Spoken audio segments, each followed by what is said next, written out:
Hello everyone, good evening. All सभी को Audible है? एक बार जल्दी से कंफर्म कर दीजिए। गुड इवनिंग, सभी को ऑडिबल है? आवाज आ रही है आप सभी को? चलिए, हम लोग वेरी इंपॉर्टेंट क्वेश्चन डिस्कस कर रहे हैं और क्वेश्चन का सिलसिला शुरू करते हैं। यहाँ पर बीएफएम का एग्जाम अभी आपका जुलाई 2024 में होने वाला है। लगातार उसकी प्रिपरेशन करवा रहे हैं, लगातार तैयारी करा रहे हैं। एंड एक क्वेश्चन आपके सामने स्क्रीन पर आया है और ये क्वेश्चन एग्जाम में आया था। ठीक है, एग्जाम में आया हुआ क्वेश्चन है जो आपके सामने स्क्रीन पर आया है। How does importers bank make a payment to overseas supplier in case of site LC? अगर यहां पर कोई साइट एलसी है, साइट एलसी वो होते हैं जो डिमांड पर पेबल होते हैं। ठीक है, तो ओवरसीज सप्लायर है तो ऑप्शन ए कहता है by cash on delivery. B कहता है by remitting the funds to the nostro account of suppliers bank via SWIFT MT202। C कहता है by sending a cheque through the mail. D via a direct deposit to suppliers personal account. इनमें से हम किसके ऊपर टिक करें? तो यहां पर हमारा जो आंसर है वो होगा बी। तो remitting the funds to nostro account of suppliers bank, supplier का जो बैंक है उसके नोस्ट्रो अकाउंट में यहां पर डायरेक्टली फंड ट्रांसफर हो जाएगा और इसके लिए स्विफ्ट MT202 का इस्तेमाल करेंगे। है ना, जो MT202 है this is the message type. है ना, कौन से टाइप का मैसेज है, मैसेज कोड है ये MT202। चलिए, अगर हम लोग बात करते हैं इनको टर्म्स, वेरी इंपॉर्टेंट है। लास्ट टाइम भी इनको टर्म का क्वेश्चन आया था एग्जाम में, तो ध्यान रखना है। हाउ मेनी इनको टर्म्स? 11 इनको टर्म यहां पर अवेलेबल हैं। इन्हें बोलते हैं इंटरनेशनल कमर्शियल टर्म्स। है ना, इनको क्या कहते हैं? इंटरनेशनल कमर्शियल टर्म्स के नाम से जाना जाता है। 2022 में 2020 में लास्ट टाइम अपडेट हुए थे और वही चलते हुए आ रहे हैं। अभी तक इसमें कोई अपडेशन हुआ नहीं है। तो अगर आप इन 11 इनको टर्म्स को देखेंगे, ये 1 है ना, EXW है, एक्स वर्क्स। सेकेंड है FCA, फ्री करियर। थर्ड है यहाँ पर FAS, free along side shift. Fourth है FOB, free on board. Fifth है यहाँ पर CFR, cost and freight. Sixth है यहाँ पर CIF, cost insurance and freight. 7 है यहाँ पर CPT, कॉस्ट पेड टू। 8 है यहाँ पर CIP, carrier insurance paid to. उसके बाद में 9 है ना, 8 के बाद 9 आएगा। 9 है DPU, delivered at place unloaded. उसके बाद में 10 आएगा 10 नंबर का DAP, डिलीवर्ड एट प्लेस। और फिर आएगा 11th नंबर, 11 नंबर पे आएगा DDP, डिलीवर्ड ड्यूटी पेड। तो दीज आर दी 11 इनको टर्म। एक्चुअल में क्या होता है, इंटरनेशनल लेवल पर जब भी यहां पर बायर एंड सेलर के बीच में डील होती है, ठीक है, जब भी बायर और सेलर के बीच में डील होती है इंटरनेशनल लेवल पर, तो वहां पर, ठीक है, उसमें फ्यूचर में उनके बीच में कोई डिस्प्यूट ना हो, फ्यूचर में इनके बीच में कोई डिस्प्यूट क्रिएट ना हो, तो इसके लिए दोनों के दोनों बायर और सेलर को किसी एक इनको टर्म को चूज करते हैं यहां पर। और जैसे वो कोई भी इनको टर्म चूज कर लेंगे, अपने आप कहां तक की बायर की रिस्पॉन्सिबिलिटी है, कहां तक की सेलर की रिस्पॉन्सिबिलिटी है, ये अपने आप क्लियर हो जाता है। जैसे सबसे ज्यादा जो चूज किया जाने वाला इनको टर्म है वो है यहां पर FOB। सबसे ज्यादा चूज किया जाता है FOB, free on board. Free on board को सबसे ज्यादा चूज किया जाता है यहां पर। ठीक है, तो इसमें आप देखेंगे यहां तक की जो रिस्पॉन्सिबिलिटी है, लोडिंग पोर्ट, लोडिंग पोर्ट तक की रिस्पॉन्सिबिलिटी यहां पर सेलर की रहेगी। उसके बाद में शिप के थ्रू, है ना, यहां से आगे लेकर जाने की जो जिम्मेदारी है वायर तक की रहती है। जितना आप ऑरेंज वाला पार्ट देखेंगे, जो ऑरेंज वाला पार्ट है ये यहां पर बायर की रिस्पॉन्सिबिलिटी है। जो ब्लू वाला पार्ट है ये सेलर की रिस्पॉन्सिबिलिटी है, सेलर की ऑब्लिगेशंस हैं। और बीच में जो येलो वाले मार्क देख रहे हैं ये है रिस्क, कि यहां से आगे का रिस्क कौन बियर करेगा, यहां से पीछे का रिस्क कौन बियर करेगा, है ना, उसको यहां पर इंडिकेट कर रहा है। इसी से रिलेटेड एक क्वेश्चन है, इनको terms which confirm that price of the goods is inclusive of insurance and freight up two port of destination is called. इसको C&F, CIF, CPT या CFI किस नाम से जाना जाता है? यहां पर इनको टर्म्स के ऊपर क्वेश्चन आता है एग्जाम में, इनको टर्म्स के ऊपर एग्जाम में क्वेश्चन पूछा जाएगा।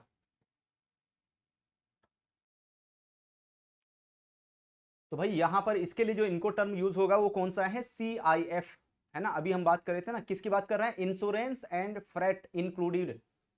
तो इंश्योरेंस एंड फ्रेट, देखिए यहाँ पर जो इंश्योरेंस एंड जो फ्रेट है वो कॉस्ट में इंक्लूडेड है यहाँ पर, तो वो कौन सी इनको टर्म में होगा, वो सीआईएफ में है ना। तो देखिए इस सीआईएफ वाले इनको टर्म से जो क्वेश्चन है वो ये आपसे पूछ लिया, तो इसमें हम बी के ऊपर टिक करेंगे, बी हमारा करेक्ट आंसर हो जाएगा। चलिए इसको देखिए, मार्क दी है ना, mark which statement is correct, इनमें से कौन सी स्टेटमेंट यहां पर करेक्ट होगी, पहचानिए। वी हैव 4 स्टेटमेंट, 4 स्टेटमेंट है हमारे पास में, इन चारों में से पहचानो कौन सी स्टेटमेंट है जो हमारी सही होगी। तो सबसे पहले हम किसकी बात कर रहे हैं, irrevocable LC can not be revoked और cancelled but can be amended without the concurrence of parties concern. B कहता है red clause LC is called so because it is all over printed in red letters. C कहता है confirmed LC is confirmed by a bank usually in the country of exporter for giving additional comfort to the exporter. And D, transferable LC can be further transferred by the first, second, third even without specific mention in the original LC. इनमें से कौन सा है जो correct answer को indicate करेगा, तो भाई यहां पर हमारा जो आंसर है वो हो जाएगा सी। तो जो कंफर्म्ड एलसी है ना, that is confirm by a bank, bank के द्वारा कंफर्म किया जाता है, एक बैंक के द्वारा उसमें गारंटी दी जाती है, usually in the country of the exporter, है ना, जो एक्सपोर्टर है एक्सपोर्टर के कंट्री में ये बैंक होता है यहाँ पर, जिसे बोलते हैं कंफर्म बैंक। ठीक है, तो यहाँ पर एक एडिशनल जो कंफर्ट है वो मिल जाता है एक्सपोर्टर को, है ना, कि यहाँ पर जो एलसी इशूइंग बैंक है, एलसी इशूइंग बैंक यहाँ पर will not default, LC issuing bank यहाँ पर डिफॉल्ट नहीं करेगा।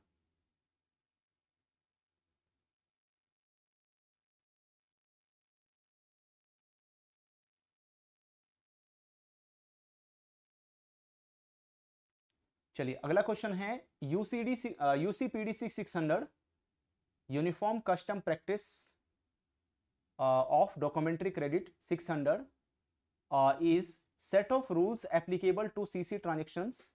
B, set of rule having 500 articles. C, set of rules framed by ICC governing LC business globally. And D, set of universally applicable rules governing LC business in India only. इनमें से कौन सा है जो correct answer को indicate करेगा, जो correct answer के बारे में बताएगा।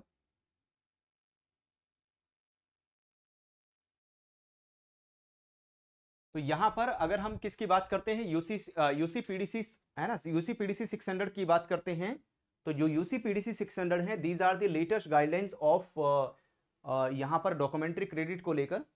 तो यहां पर set of rules framed by the ICC governing LC business globally, है ना, ये जो भी यहां पर रूल्स हैं वो किसकी तरफ से, इंटरनेशनल चैम्बर ऑफ कॉमर्स जो पेरिस में है उसकी तरफ से जो रूल रेगुलेशन फ्रेम किए जाते हैं, लेटर ऑफ क्रेडिट एलसी का जो बिजनेस है जो ग्लोबली यहां पर काम करता है उससे रिलेट करेगा। यहां पर आईसीसी क्या है यहां पर, है ना, जो अभी हम आईसीसी की बात कर रहे थे, तो आईसीसी एक्चुअल में क्या है, the issuer of LC under UCPDC. B, trade body governing the UCPDC rules. C, a trade body for Indian exporters helping to increase exports. And D, the confirming bank which governs rules for LC drawn under UCPDC. इनमें से कौन है, तो अगर हम ICC की बात करते हैं तो आईसीसी एक यहां पर ट्रेड बॉडी गवर्निंग यूसीपीडीसी रूल्स, जो यूसीपीडीसी रूल्स बनाती हैं, जिसको अब शॉर्ट में यहां पर यूसीपी भी कहते हैं, है ना, इसको शॉर्ट में यूसीपी भी कहते हैं, uniform custom practice rule and regulations हैं, किससे रिलेटेड, यहां पर एलसी से रिलेटेड, एंड ये एक ट्रेड बॉडी है जो गवर्न करती है यहां पर। तो इसमें हम बी के ऊपर टिक करेंगे, बी हमारा करेक्ट आंसर रहेगा।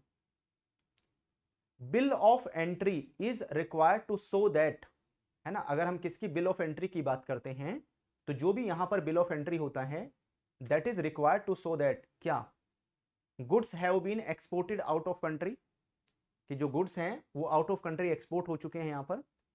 Invoice contain fair price and there is no over under invoicing. C, goods have come into the country of import. And D, the importer has paid the import bill.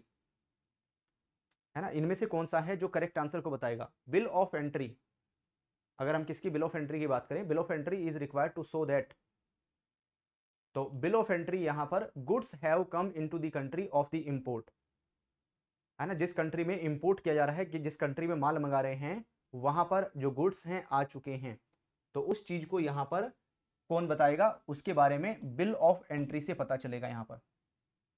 तो bill of entry उसी चीज को indicate करेगा। चलिए, ये case study वाला question है, इसको हम फर्दर किसी और क्लास में डिस्कस करेंगे, ठीक है, किसी और क्लास में इसके बारे में मैं आपको बताऊंगा। और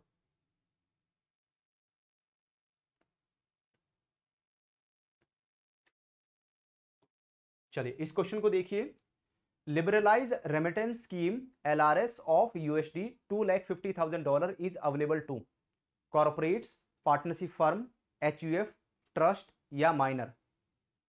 अगर हम लिबरलाइज रेमिटेंस स्कीम की बात करते हैं तो ये अवेलेबल है किसके लिए, किसको यहां पर अवेलेबल हो जाएगी, कौन इसका इस्तेमाल कर सकता है, कौन यूज कर सकता है, इसमें से कौन इसका इस्तेमाल कर सकता है? बड़ा अच्छा क्वेश्चन है, कई बार ऐसे क्वेश्चन में, है ना, क्वेश्चन देखने में काफी हल्का लग रहा है, लेकिन कई बार ऐसे क्वेश्चन में हम गलत आंसर टिक कर देते हैं। तो यहां पर आंसर हो जाएगा माइनर, ठीक है, तो minor also eligible for the LRS, ठीक है, corporate, partnership firm, HUF and trust, these are not eligible for LRS, क्योंकि LRS इंडिविजुअल के लिए होती है, जो रेसिडेंट इंडिविजुअल पर्सन है उसके लिए होती है LRS यहां पर, और इंडिविजुअल पर्सन में माइनर भी आता है, तो माइनर के लिए भी LRS एप्लीकेबल होगा। What are the prohibited items under the LRS? अगर हम लिबरलाइज रेमिटेंस स्कीम के अंदर बात करें यहां पर, तो प्रोहिबिटेड आइटम्स कौन सी हैं यहां पर, किसके ऊपर रोक लगाई गई है? तो वी हैव 4 स्टेटमेंट, चारों स्टेटमेंट को देखना है हमें। First, remittance from India for margins of margin call to overseas exchange, overseas counter party. Second, remittance for purchase of FCCB, यहां पर FCCB issued by Indian companies in the overseas secondary market. Third, remittance for trading in foreign exchange abroad. And 4 कहता है capital account remittance directly और indirectly to countries identified by the FATF financial action task force as non cooperative countries and यहाँ पर जो territories हैं यहाँ पर, and from time to time. A, option A only first and third correct है, B only second and third correct है, C only first second and third correct है, D all first to 4 correct होगी यहाँ पर। इनमें से किसके ऊपर टिक किया जाए, इनमें से कौन सा है जो हमारे करेक्ट आंसर को बताएगा? तो भाई अगर हम LRS की बात करते हैं, लिबरलाइज रेमिटेंस स्कीम की बात करते हैं, तो LRS प्रोहिबिटेड है सभी चीजों के ऊपर, है ना, इन चारों के ऊपर प्रोहिबिटेड है यहाँ पर, है ना, 1 से लेकर 4 तक इन सब के ऊपर प्रोहिबिटेड है। तो यहां पर मार्जिन अमाउंट या मार्जिन कॉल्स, जो ओवरसीज एक्सचेंज है, ओवरसीज काउंटर पार्टी, वहां पर रेमिटेंस नहीं कर सकते। और यहां पर जो FCCB है, अगर किसी इंडियन कंपनी ने इशू किया है तो उसके परचेज करने के लिए रेमिटेंस नहीं कर सकते, ठीक है। फॉरेन एक्सचेंज अब्रोड में ट्रेडिंग के लिए रेमिटेंस नहीं कर सकते, वहां पर जाकर ट्रेडिंग नहीं कर सकते, और कैपिटल अकाउंट ट्रांसफर नहीं कर सकते यहाँ पर जो भी FATF के द्वारा आइडेंटिफाइड कंट्रीज हैं यहाँ पर, ठीक है, तो वहां पर पैसा नहीं भेज सकते जहां पर FATF ने मना किया हुआ है। तो चारों की चारों यहां पर रिस्ट्रिक्टेड हैं।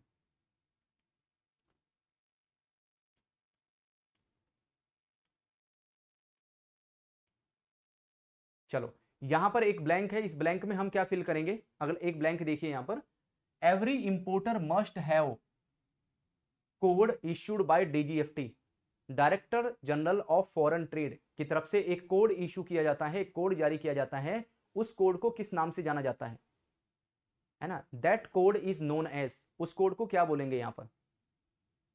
तो that code is known as IEC, है ना, यहां पर ब्लैंक में क्या फिल करेंगे?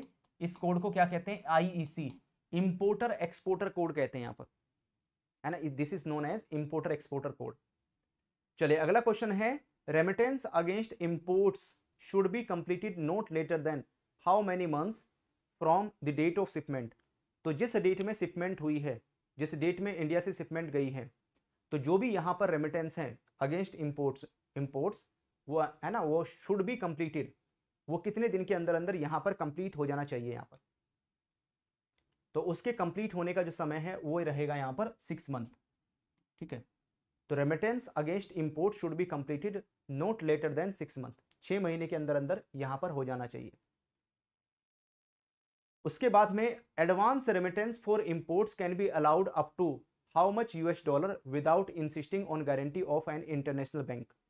तो इंटरनेशनल बैंक से कोई गारंटी लिए बिना 9 मंथ्स का जो समय है वो रियलाइजेशन के लिए है ना। जो हमारा एक्सपोर्ट बिल है, एक्सपोर्ट बिल रियलाइज हो जाना चाहिए विद इन 9 मंथ्स, 9 महीने के अंदर अंदर हमारा एक्सपोर्ट बिल रियलाइज हो जाना चाहिए। और अगर वहां पर किसी फॉरेन कंट्री में कोई वायर हाउस है तो उसकी है ना, उसमें यहाँ पर जो समय है, टाइम पीरियड है, वो यहाँ पर एक्स्ट्रा हो जाता है। ठीक है, तो वो बिल रियलाइजेशन की डेट है वहां पर। चलिए आगे बढ़ेंगे, इस क्वेश्चन को देखिए। Advance remittance for imports can be allowed up to how much $, without insisting on guarantees. तो यहां पर this is allow up to $2 lakh है ना, 2 लाख हो जाएगा यहां पर। तो इस ब्लैंक में हम कितना फिल करेंगे, यहां पर 2 लाख फिल कर देंगे। In case of advance remittance for commodities, physical import should be made with in how many months.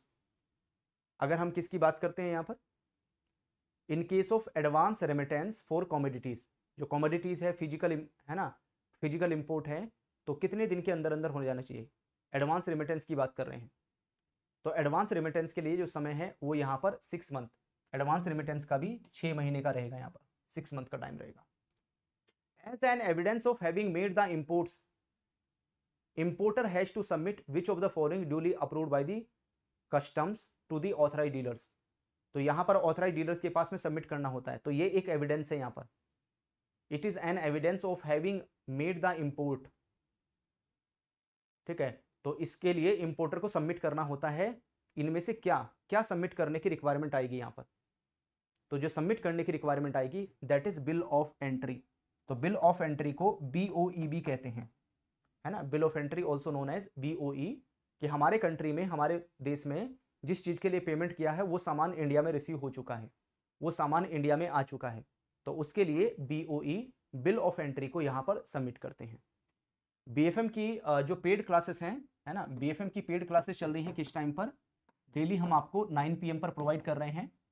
तो 9 PM पर अभी जो क्लासेस चल रही हैं वहां पर अभी हम लोग केस स्टडी वाले क्वेश्चन डिस्कस कर रहे हैं, केस स्टडी बेस्ड क्वेश्चन का हमारा डिस्कशन चल रहा है। तो आप में से जो भी उन केस स्टडीज बेस्ड क्वेश्चन की प्रैक्टिस करना चाहते हैं इंस्टेंट बेसिस पर, तो CIB के महापैक 2.0 में आपको वो केस स्टडीज वाले क्वेश्चन मिल जाएंगे। CIB के महापैक का लिंक वीडियो के डिस्क्रिप्शन में है। Hello everyone, good evening. सभी को ऑडिबल है? एक बार जल्दी से कंफर्म कर दीजिए कि आप सभी को ऑडियो वीडियो ठीक है, ऑडिबल है, विजिबल है। तो हम लोग एक केस स्टडी डिस्कस करने वाले हैं, एक केस स्टडी को लेकर बात करेंगे यहाँ पर, और जो आपके सामने स्क्रीन पर है। तो यहाँ पर कुछ डेटा दिया गया है, पहले हम उस डेटा को हमें एनालाइज करना है। तो ये केस स्टडी 5 मार्क्स वाली रहने वाली है, 5 नंबर की केस स्टडी है, अच्छे से प्रैक्टिस करना है। और उसके बाद में मेरे साथ में इसका जो आंसर है वो शेयर करते जाना है ईच एंड एवरी क्वेश्चन का। तो डेटा है हमारे पास में, XYZ bank share data regarding rate sensitive assets यानी RSA and rate sensitive liabilities यानी RSL एज ऑन 31 मार्च, है ना, इसकी बात करते हैं 31 मार्च 2022, 31 मार्च 2022। NII यानी net interest income spread in percentage term for bank is 1.75%, 1.75% है यहाँ पर। टाइम बैकेट की बात करते हैं तो वैसे तो RBI के हिसाब से जो टाइम बैकेट है वो 11 है, 11 टाइम बैकेट है यहाँ पर, लेकिन यहाँ पर हमने सारे टाइम बैकेट नहीं लिए हैं, तो जो जो टाइम बैकेट है उसी के हिसाब से हमें चलना है। तो हमारे पास में टाइम बैकेट्स हैं यहाँ पर 1 to 20 डेज, 1 से 28 दिन, 29 to 3 months, 3 to 6 months, 6 to 12 months, 1 to 3 years, 3 to 5 years, over 5 years, non sensitive, ये हमारे पास में है। What is the meaning of time bucket here? Time bucket का मतलब क्या है? टाइम बकेट का मतलब ये है यहाँ पर कि भाई एक दिन से लेकर 28 दिन के बीच में, 1 to 28 डेज के बीच में ऐसी कितनी एसेट्स हैं जो मैच्योर होने जा रही हैं ऐसी कितनी लायबिलिटीज है जो मैच्योर होने जा रही है यहां पर। अगर हम 29 से 29 दिन से 3 महीने की बात करें तो 29 से 3 मंथ्स के बीच में ऐसे कितने अमाउंट की एसेट्स है जो मैच्योर होने जा रही हैं, ऐसे कितने अमाउंट्स के लायबिलिटीज हैं जो मैच्योर होने जा रही है यहां पर। तो ये डेटा हमारे पास में दिया गया है, ठीक है। नॉन सेंसिटिव वो है, नॉन सेंसिटिव एसेट्स है ना, एसेट्स की बात करूं, लायबिलिटीज की बात करूं, जिनके ऊपर रेट ऑफ इंटरेस्ट में चेंज होने पर कोई भी इंपैक्ट नहीं आएगा, जिसके ऊपर रेट ऑफ इंटरेस्ट में बदलाव होने पर कोई भी इंपैक्ट नहीं आएगा, ऐसी एसेट्स, ऐसी लायबिलिटीज नॉन सेंसिटिव है यहां पर। चलिए एक क्वेश्चन आपको दिखाते हैं, पहला क्वेश्चन, और फर्स्ट क्वेश्चन को देखिए, बताइए क्या आंसर होगा। क्वेश्चन नंबर 1 है, if there is a fall in the interest rate in the first time bucket by 50 basis point, what will be impact on banks NII. Bank का जो NII है उसके ऊपर क्या इंपैक्ट देखने को मिलेगा। तो बैंक का एनआईआई 2 करोड़ रुपए माइनस में चला जाएगा, कोई इंपैक्ट नहीं आएगा, प्लस में 2 करोड़ हो जाएगा, या प्लस में 0.02 करोड़ हो जाएगा। यहां पर इनमें से कौन सा है करेक्ट आंसर, हमारा क्या रहेगा इसमें। यस, ट्राई कीजिए, सभी को ट्राई करना है, अच्छा क्वेश्चन है, ठीक है। तो सबसे पहले आपको ध्यान देना है क्या बोला गया है, if there is a fall in the interest rate in first time bucket. तो पहला टाइम बकेट कौन सा है हमारा, तो पहला जो फर्स्ट टाइम बकेट है ये है हमारे पास में, ठीक है, 1 to 28 डेज, 1 से 28 दिन वाला हमारे पास में पहला टाइम बकेट है यहां पर। तो इसमें हमारे पास में एसेट्स हैं 1800 करोड़ की और लायबिलिटीज है हमारे पास में 2200 करोड़ की यहां पर। तो as per the RBI guidelines यहां पर गैप की बात करते हैं तो गैप कितना आ रहा है, तो अगर आप 1 to 28 डेज में देखेंगे यहां पर, तो हमारे पास में जो एसेट्स हैं वो कितनी है 1800 करोड़ की हैं, लायबिलिटीज है हमारे पास में 2200 करोड़ की। तो यहां पर हमारे पास गैप आ रहा है माइनस में -400 हमारे पास में गैप है यहां पर, यानी लायबिलिटीज ज्यादा है और एसेट्स कम है। और जो रेट ऑफ इंटरेस्ट है वो फॉल हुआ है, देखिए fall in the rate of interest fall हुआ है यहां पर 50 बेसिस पॉइंट। 50 बेसिस पॉइंट का मतलब है ½ तो ½ से यहां पर फॉल हुआ है, माइनस हुआ है, यानी रेट ऑफ इंटरेस्ट यहां पर फॉल हुआ है कितने से, ½ से। तो यहां पर -400 यहां से हमारे पास में आ गया, और उसके बाद में -0.50% क्योंकि रेट ऑफ इंटरेस्ट फॉल हुआ। तो अगर हम मैथ का यूज करेंगे तो माइनस को माइनस के साथ में मल्टीप्लाई करेंगे, जब माइनस को माइनस के साथ में मल्टीप्लाई करेंगे तो माइनस माइनस क्या हो जाएगा, प्लस, और 400 का जब आप ½ निकालेंगे तो 2 करोड़ हो गया यहाँ पर। तो यानी बैंक को 2 करोड़ का फायदा हो रहा है, बैंक को 2 करोड़ का बेनिफिट हो रहा है यहाँ पर रेट ऑफ इंटरेस्ट ½ डाउन होने से, ½ का रेट ऑफ इंटरेस्ट गिरने से बैंक को यहां पर 2 करोड़ का फायदा हो रहा है। तो इसलिए हमारा जो आंसर है वो कौन सा होगा, इसमें हम सी के ऊपर टिक करेंगे, सी हमारा करेक्ट आंसर रहेगा, ठीक है, ये हमारा आंसर रहेगा। फायदा क्यों हो रहा है, क्योंकि लायबिलिटीज हैं, लायबिलिटीज ज्यादा हैं। तो 400 करोड़ की जो लायबिलिटीज, नेट लायबिलिटीज बची ना, यहां पर जो नेट है वो लायबिलिटीज आया 400 करोड़ का। जैसे जैसे यहां पर रेट ऑफ इंटरेस्ट कम होगा वैसे वैसे फायदा होता चला जाएगा, क्योंकि लायबिलिटीज में तो हम रेट ऑफ इंटरेस्ट क्या करते हैं, पे करते हैं। लायबिलिटीज में हम क्या करेंगे, रेट ऑफ इंटरेस्ट पे करेंगे। तो जितना ज्यादा पे करेंगे उतना ज्यादा कॉस्टिंग बढ़ती चली जाएगी, जितना कम पे करेंगे उतना ज्यादा फायदा होगा हमें। तो यहां पर अगर ½ से रेट ऑफ इंटरेस्ट कम हुआ है तो ये तो फायदे की बात है, तो बेनिफिट की बात है यहां पर, ठीक है। चलो आगे बढ़ते हैं, क्वेश्चन नंबर 2 में आते हैं। What is the total rate sensitive assets for the bank. Bank के लिए अगर हम लोग बात करते हैं तो यहां पर टोटल रेट सेंसिटिव एसेट्स कितनी हो जाएगी यहां पर, यानी अगर हम बैंक के लिए आरएससी की बात करते हैं तो बैंक के लिए यहां पर आरएससी कितना होगा, बैंक के लिए रेट सेंसिटिव एसेट्स कितनी रहने वाली हैं।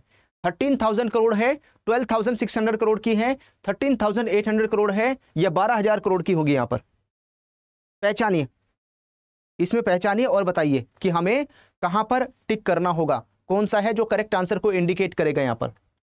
तो इसमें देखेंगे आप, अगर हमें रेट सेंसिटिव एसेट्स निकालनी है तो हम सबसे पहले क्या करेंगे, टोटल एसेट्स निकाल लो। तो एसेट्स के बारे में पूछ रहे हैं ना, तो हमें एसेट्स के ऊपर ही काम करना है, ये एसेट्स के ऊपर हमें काम करना है। तो टोटल एसेट्स कितनी है, टोटल एसेट्स हैं 13,800 की, 13,800 की टोटल एसेट्स हैं, और जो 13,800 की टोटल एसेट्स हैं उसमें से हमें दिया गया है कि नॉन सेंसिटिव एसेट्स 800 करोड़ की हैं, 800 की हैं। तो 13,800 में से 13,800 में से हम 800 को माइनस कर देंगे यहां पर, तो फाइनल बचा कितना, 13,000। तो 13,000 करोड़ की जो एसेट्स हैं वो क्या होंगे यहां पर, वो सेंसिटिव एसेट्स हैं। ठीक है, 13,000 करोड़ की यानी जो 13,000 करोड़ हैं वो रेट सेंसिटिव एसेट्स हैं। It means what is the meaning of it, इसका मीनिंग है कि अगर मार्केट में रेट ऑफ इंटरेस्ट अप जाता है या मार्केट में रेट ऑफ इंटरेस्ट डाउन जाएगा, मार्केट में रेट ऑफ इंटरेस्ट ऊपर जाता है या मार्केट में रेट ऑफ इंटरेस्ट नीचे जाएगा, तो उसका इंपैक्ट इन 13,000 करोड़ की एसेट्स के ऊपर आएगा। यानी मार्केट में लोन के ऊपर rate of interest up down होते हैं तो इसके ऊपर असर देखने को मिलेगा यहां पर। चलिए एक और क्वेश्चन देखिए, if the interest rate rise in the market what will be impact of the banks NII, है ना। अगर मार्केट में क्या होता है, जो इंटरेस्ट रेट है वो राइज कर जाते हैं, मार्केट में रेट ऑफ इंटरेस्ट बढ़ जाते हैं, तो बैंक के एनआईआई के ऊपर क्या इंपैक्ट आएगा। यहां पर गेन देखने को मिलेगा, no impact, loss, insufficient data. पहचानिए, बताइए इसमें हमें कहां पर टिक करना है। क्वेश्चन नंबर 3, क्वेश्चन नंबर 3 में हम कहां पर टिक करेंगे।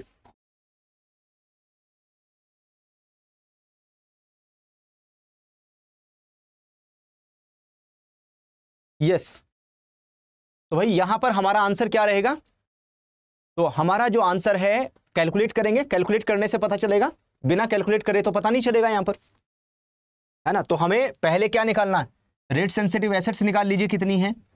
तो रेट सेंसिटिव एसेट्स हमने निकाल ली थी 13,000 की प्रीवियस क्वेश्चन में।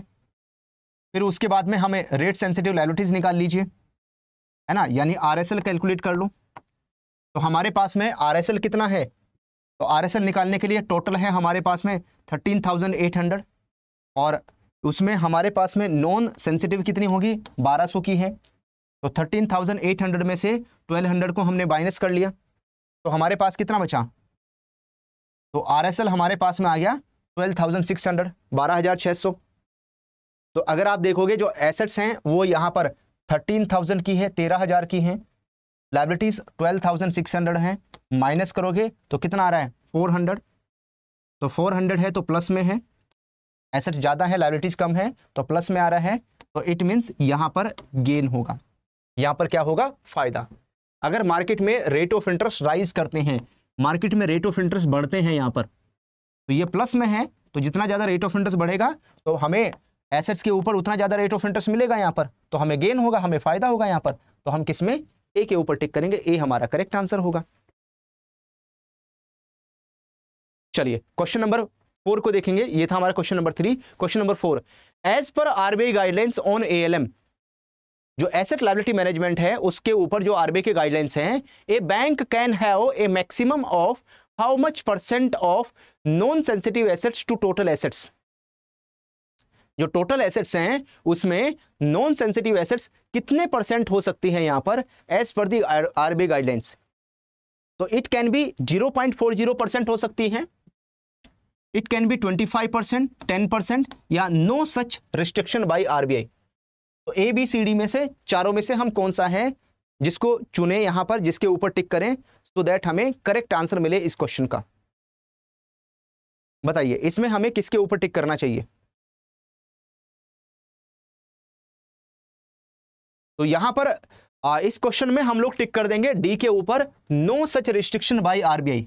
रिजर्व बैंक ऑफ इंडिया की तरफ से ऐसी कोई भी रिस्ट्रिक्शन यहां पर नहीं लगा के रखी हुई है कि बैंक अपने पोर्टफोलियो में कितना टोटल एसेट्स के अगेंस्ट में नॉन सेंसिटिव एसेट्स कितने % रख सकता है, या नॉन सेंसिटिव एसेट्स कितने % होनी चाहिए, ऐसी कोई रिस्ट्रिक्शन आरबीआई की तरफ से नहीं लगाई गई है। ठीक है, आरबीआई ने ऐसी कोई रिस्ट्रिक्शन यहां पर इंपोज नहीं की है।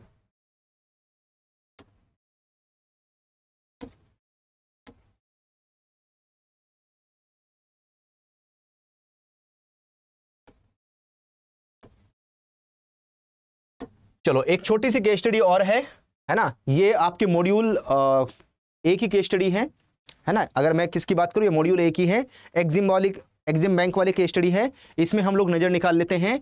Exim bank is the nodal agency design by the government of India to manage EMF, ठीक है, ईएमएफ को मैनेज करने के लिए, to accelerate the export growth of the target group with industrialised market. EMF-1 was a component of loan to India of USD how much dollar for the industrial export project, while EMF-2 amounting to USD how much dollar is a component of a loan to India for export development. Exim Bank has also launched export marketing fund EMF-3 for its applied resources. So here answer the following question. What is the full form of EMF? EMF का पूरा नाम क्या है यहाँ पर? और ये जो केस स्टडी है, इस तरह की जो केस स्टडी है वो एग्जाम में पूछी गई थी, इस टाइप की जो केस स्टडी है वो एग्जाम में आई थी यहाँ पर, ठीक है। तो EMF का पूरा नाम है एक्सपोर्ट मार्केटिंग फंड, है ना। अगर हम EMF की बात करेंगे तो EMF क्या है यहाँ पर? EMF होता है एक्सपोर्ट मार्केटिंग फंड के नाम से इसको जाना जाता है यहाँ पर। इसी में दूसरा क्वेश्चन है, what can be suitably filled in the blank 1। यहाँ पर ये ब्लैंक 1 है, इसमें आप क्या फिल करेंगे यहाँ पर? तो EMF को बढ़ावा देने के लिए, हमारे कंट्री के एक्सपोर्ट को बढ़ावा देने के लिए इसमें से हमें किसने हेल्प करी थी? इसमें से किसके द्वारा हेल्प की गई थी? यहां पर IMF ने हेल्प की थी, वर्ल्ड बैंक के द्वारा हेल्प की, वर्ल्ड बैंक ने हेल्प की थी, ADB एशियन डेवलपमेंट बैंक ने हेल्प की थी, या AIIB किसने हेल्प की थी इंडिया को? तो यहां पर इंडिया को हेल्प की गई थी वर्ल्ड बैंक के द्वारा, ठीक है। तो ब्लैंक 1 में क्या आ जाएगा हमारा? World bank. वर्ल्ड बैंक के द्वारा यहां पर हेल्प की गई थी, वर्ल्ड बैंक ने ही हमारा EMF-1 और EMF-2 को क्रिएट करने में यहां पर सहायता की थी। कितना कितना फंड प्रोवाइड किया था? तो हमारा जो EMF-1 है, EMF-1 was a component of, कितना जो लोन है वो यहां पर वर्ल्ड बैंक ने दिया था, $250 मिलियन का, 200 मिलियन, 100 मिलियन या $500 मिलियन का, कितना लोन इंडिया को प्रोवाइड किया गया था यहां पर, ठीक है। कितना जो लोन है वो इंडिया को मिला था यहां पर। और जो EMF-1 है, ये ध्यान रखना, ये क्वेश्चन भी एग्जाम में आया था। EMF-1 का टारगेट क्या था? EMF-1 का टारगेट था यहां पर इंडस्ट्रियल एक्सपोर्ट प्रोजेक्ट को बढ़ावा देना। जो हमारे इंडस्ट्रियल एक्सपोर्ट प्रोजेक्ट हैं उनको यहां पर एनहांस करने के लिए 250 मिलियन, तो यहां पर $250 मिलियन की जो हेल्प है वो यहां पर मिली थी वर्ल्ड बैंक की तरफ से। वहीं पर अगर आप नेक्स्ट देखोगे, what is the suitably filled in blank 3, blank 3 में आप क्या फिल करेंगे यहां पर? तो EMF-2 में कितनी जो अमाउंट है, कितने $, वर्ल्ड बैंक की तरफ से मिली थी, और इसका जो मेन फोकस था, EMF-2 का मेन फोकस था, ध्यान रखना ये पॉइंट वेरी इंपॉर्टेंट है। EMF-2 का जो यहां पर of a loan to India for export development, तो EMF-2 का पर्पस क्या था? EMF-2 का पर्पस था यहां पर एक्सपोर्ट डेवलपमेंट। तो EMF-1 का इंडस्ट्रियल एक्सपोर्ट प्रोजेक्ट और EMF-2 एक्सपोर्ट डेवलपमेंट के ऊपर फोकस था यहां पर। तो इसके लिए वर्ल्ड बैंक की तरफ से $37 मिलियन, कितना? $37 मिलियन की जो हेल्प है वो इंडिया को मिली थी यहां पर, ठीक है। कितने? $37 मिलियन, सो दैट इंडिया में एक्सपोर्ट डेवलपमेंट किया जा सके यहां पर। वहीं पर आज का last question, what is the full form of EXIM bank? ये तो हंसते खेलते आप बता ही दोगे, है ना, ये तो आप बता ही दोगे। उसके बाद में जो EMF-3 है, ठीक है, ध्यान रखना, जो EMF-3 है उसको एग्जिम बैंक ने खुद से ही इंप्लीमेंट कर लिया था। EMF-3 को एग्जिम बैंक ने अपना खुद का पैसा लगाकर यहां पर लॉन्च कर लिया था, सो दैट इंडिया के एक्सपोर्ट को प्रमोट किया जा सके, इंडिया के एक्सपोर्ट को बढ़ावा दिया जा सके। तो ये एक्सपोर्ट इंपोर्ट बैंक है यहां पर। These are the 9 questions. आज हमने इन केस स्टडीज में 9 क्वेश्चन डिस्कस किए हैं। तो सभी क्वेश्चंस को अटेम्प्ट करके आपने कितना स्कोर किया है जल्दी से आप मेरे साथ में जरूर शेयर कीजिएगा। और दोनों केस स्टडी आपको कैसे लगी, अपना एक्सपीरियंस भी मेरे साथ में जरूर शेयर कीजिएगा। और लगातार BFM की जो पेड क्लासेस हैं वो हम आपको प्रोवाइड कर रहे हैं। BFM की जो पेड क्लासेस हैं वो डेली आपके पास 9 PM पर पहुंच रही हैं। 9 PM पर डेली प्रोवाइड कर रहे हैं हम लोग, ठीक है, डेली आ रही पेड क्लास। तो आप में से जो भी इंस्टेंट बेसिस पर BFM की पेड क्लास ज्वाइन करना चाहते हैं तो CIB के महापैक का लिंक वीडियो के डिस्क्रिप्शन में मिल जाएगा, उसके ऊपर क्लिक करके एनरोलमेंट करें और क्लासेस देखना शुरू कर दो। यूट्यूब चैनल में आप सभी का वेलकम है। जितने भी कैंडिडेट्स एस्पिरेंट्स हमारे साथ में कनेक्ट हो गए हैं भाई सभी को गुड इवनिंग और आप सभी का वेलकम है। जिस टॉपिक के क्वेश्चंस आज हम लोग डिस्कस करने वाले हैं, treasury and asset liability management ALM, और BFM का यूनिट नंबर 25 है और इसका हम आपको कवर करवा रहे हैं पार्ट 2। पार्ट 1 यस्टरडे लेकर आए थे, आज इसका हम पार्ट 2 लेकर आए हैं। एंड यही सेम जो क्लासेस हैं, BFM की पेड क्लासेस आपको मिल रही हैं, BFM की पेड क्लासेस आप तक पहुंच रही है, ठीक है। BFM की जो पेड क्लासेस हैं आपको प्रोवाइड कर रहे हैं डेली बेसिस पर 9 PM पर, ओके। एंड 9 PM पर जो BFM की पेड क्लासेस आ रही है वहां पर ये कॉन्सेप्ट केस स्टडीज इससे रिलेटेड हम लोग आपके साथ में रेगुलर बेसिस पर डिस्कस कर रहे हैं। चलिए क्वेश्चन का सिलसिला स्टार्ट करते हैं। अगर आप इमीडिएट बेसिस पर, जिनके पास में CIB का महापैक नहीं है, तो CIB के महापैक में एनरोलमेंट कर लीजिएगा, तो आपको ये BFM की पेड क्लासेस 9 PM पर इंस्टेंट बेसिस पर मिलनी स्टार्ट हो जाएंगी। एंड CIB के महापैक का लिंक आपको वीडियो के डिस्क्रिप्शन में मिल जाएगा। चलिए सिलसिला स्टार्ट करते हैं। एंड पहला क्वेश्चन, फर्स्ट क्वेश्चन आपके सामने स्क्रीन पर आ रहा है और पहला क्वेश्चन क्या कहता है यहाँ पर देखिए। First question is related to ALM, asset liability management and the experience of Indian banks with fixed and floating interest rates, which statements accurately describe this scenario, है ना। इस सिनेरियो को इनमें से कौन सा ऑप्शन है, कौन सी स्टेटमेंट है जो यहाँ पर डिस्क्राइब करेगी। तो वी हैव 4 ऑप्शंस। यहां पर हमारे पास option A, B, C and D, 4 option है हमारे पास में।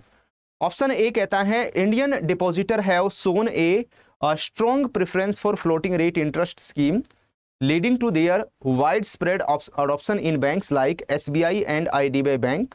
This preference help bank to effectively manage interest rate risk as both deposits and advance are on floating rate. इसी तरीके से हमारे पास में ऑप्शन B और ऑप्शन C भी यहां पर आ जाते हैं, ठीक है। Option number B, option C और ऑप्शन D इसी तरीके से हमारे पास में अवेलेबल हैं। चलिए ध्यान से पढ़िए और शेयर करते चलिए। तो यहां पर हमारा जो आंसर है वो कौन सा होगा, इसमें हम टिक करेंगे B के ऊपर।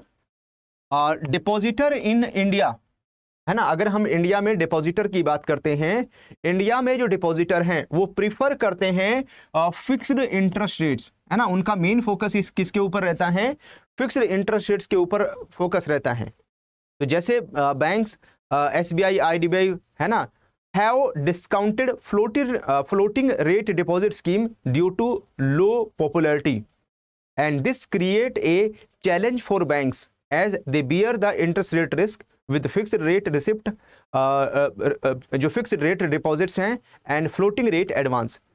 तो लोन एंड एडवांसेस के ऊपर बैंक यहां पर इंडिया में फ्लोटिंग रेट प्रोवाइड करते हैं, फ्लोटिंग रेट कस्टमर को ऑफर करते हैं। और वहीं पर जो डिपॉजिट हैं, डिपॉजिट के ऊपर बैंक फिक्स्ड जो रेट ऑफ इंटरेस्ट है वो प्रोवाइड करते हैं यहाँ पर। तो कहीं ना कहीं ये बैंक के लिए एक चैलेंजिंग सिचुएशन क्रिएट हो जाती है, बैंक के लिए चैलेंज क्रिएट करता है। तो ऑब्वियसली बात है यहाँ पर जो लिक्विडिटी रिस्क है वो बैंक के लिए अराइज हो सकता है। Interest rate risk and liquidity risk can be arise here. चलिए आ जाते हैं हम लोग क्वेश्चन नंबर 2 में। क्वेश्चन नंबर 2 को देखेंगे। क्वेश्चन नंबर 2 क्या कहता है, considering the challenges faced by Indian banks in managing interest rate risk which of the following statement is correct, है ना। अगर हम किसकी बात करते हैं, जो इंडियन बैंक चैलेंजेस फेस कर रहे हैं, इंडियन बैंक्स के द्वारा जो यहां पर चैलेंजेस फेस किया जा रहा है इंटरेस्ट रेट रिस्क को मैनेज करने के लिए, विच of the following statement is correct, इनमें से कौन सी स्टेटमेंट है जो यहां पर करेक्ट होगी, जो करेक्ट स्टेटमेंट को इंडिकेट करेगा। तो we have 4 option, option A, B, C and D। चारों को देखिए, चारों में से हम किसके ऊपर टिक करें, किसकी बात कर रहे हैं कि जो चैलेंजेस हैं इंडियन बैंक्स के द्वारा, कौन से चैलेंजेस फेस किए जा रहे हैं यहाँ पर इंटरेस्ट रेट रिस्क को मैनेज करने के लिए, है ना। इंटरेस्ट रेट रिस्क को मैनेज करने के लिए इंडियन बैंक चैलेंजेस फेस कर रहे हैं, यहाँ पर किस तरह के चैलेंजेस उनके सामने आ रहे हैं। तो चारों ऑप्शन में से देखिए कौन सा है जो हमारे करेक्ट आंसर को इंडिकेट करेगा। यस, तो जब यहां पर आपने देखा इंट्रोड्यूस हुआ MCLR सिस्टम, है ना, MCLR सिस्टम को इंट्रोड्यूस किया गया लोन एंड एडवांसेस के लिए, और MCLR के बाद में अब आ गया है RLLR, है ना, रेपो लिंक्ड लेंडिंग रेट, और EBLR, external benchmark lending rate, ठीक है। तो लोन एंड एडवांसेस के लिए इंडिया में इसको इंट्रोड्यूस किया गया। तो Indian banks experience A reduction in NIM during falling interest rate scenario, अगर मार्केट में रेट ऑफ इंटरेस्ट यहां पर फॉल करते हैं, मार्केट में रेट ऑफ इंटरेस्ट अगर डाउन जाते हैं, तो इसकी वजह से बैंक का जो एनआईएम है नेट इंटरेस्ट मार्जिन, जो बैंक का नेट इंटरेस्ट मार्जिन है यहां पर वो फॉल करता है, वो रिड्यूस करता है। और बैंक के अगर नेट इंटरेस्ट मार्जिन यहां पर रिड्यूस करेंगे तो कहीं ना कहीं बैंक की जो ओवरऑल प्रॉफिटेबिलिटी है, नेटवर्थ है, वो लूज होगी यहां पर। तो ये क्यों है, किस वजह से? This is due to fixed rate deposit, है ना। डिपॉजिट के ऊपर बैंक फिक्स्ड रेट प्रोवाइड कर रहे हैं, यहां पर डिपॉजिट के ऊपर फिक्स रेट प्रोवाइड कर रहे हैं, और लोन एंड एडवांसेस के ऊपर बैंक यहां पर फ्लोटिंग रेट प्रोवाइड कर रहे हैं। तो ऐसे केस में बैंक्स के लिए जो इंटरेस्ट रेट रिस्क है उसको हेज करना यहां पर काफी चैलेंजिंग हो गया है, बैंक्स के लिए काफी डिफिकल्टी यहां पर फेस हो रही है। तो आंसर हमारा कौन सा है इसमें? बी के ऊपर टिक करेंगे। चलिए आ जाते हैं हम लोग क्वेश्चन नंबर 3 में। क्वेश्चन नंबर 3 को देखते हैं यहां पर। एंड क्वेश्चन नंबर 3 क्या कहता है? Considering the role of treasury in asset liability management in banks, which statement accurately describe this relationship. अगर हम किसके एएलएम की बात करते हैं, एसेट लायबिलिटी मैनेजमेंट की बात करते हैं बैंक्स में, है ना, अगर हम किसकी बात करते हैं, considering the role of treasury in ALM, ALM में ट्रेजरी का क्या रोल है यहां पर, है ना, जो एएलएम है उसमें ट्रेजरी का क्या रोल है बैंक्स में। तो कौन सी स्टेटमेंट है जो यहां पर एक्यूरेटली डिस्क्राइब करती है इस रिलेशनशिप को? तो we have 4 option, option A, B, C and D. 4 option है हमारे पास में। चारों ऑप्शन को देखिए, इनमें से कौन सा है जो हमें करेक्ट आंसर बताएगा, जो हमारे करेक्ट आंसर को इंडिकेट करेगा।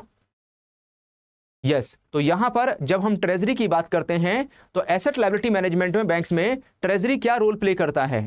तो ट्रेजरी एक की रोल प्ले करता है यहां पर। अगर आप ट्रेजरी को देखेंगे, ट्रेजरी एक की रोल प्ले करता है यहां पर बैंक में लिक्विडिटी को मैनेज करने के लिए, और इसके साथ साथ जो इंटरेस्ट रेट रिस्क है उसको मैनेज करने के लिए भी ट्रेजरी यहां पर अच्छा खासा रोल प्ले करता है। और जो भी यहां पर बैंकिंग ऑपरेशन या मार्केट एक्टिविटीज के बीच में जो भी यहां पर है ना, अगर हम किसकी बात करते हैं, bridging the gaps between banking operation and market activities, banking operation और मार्केट एक्टिविटीज में जो भी यहां पर गैप्स देखने को मिलते हैं उनको फुलफिल करने के लिए, उनको ब्रिज करने के लिए ट्रेजरी एक्टिवली पार्टिसिपेट करता है यहां पर।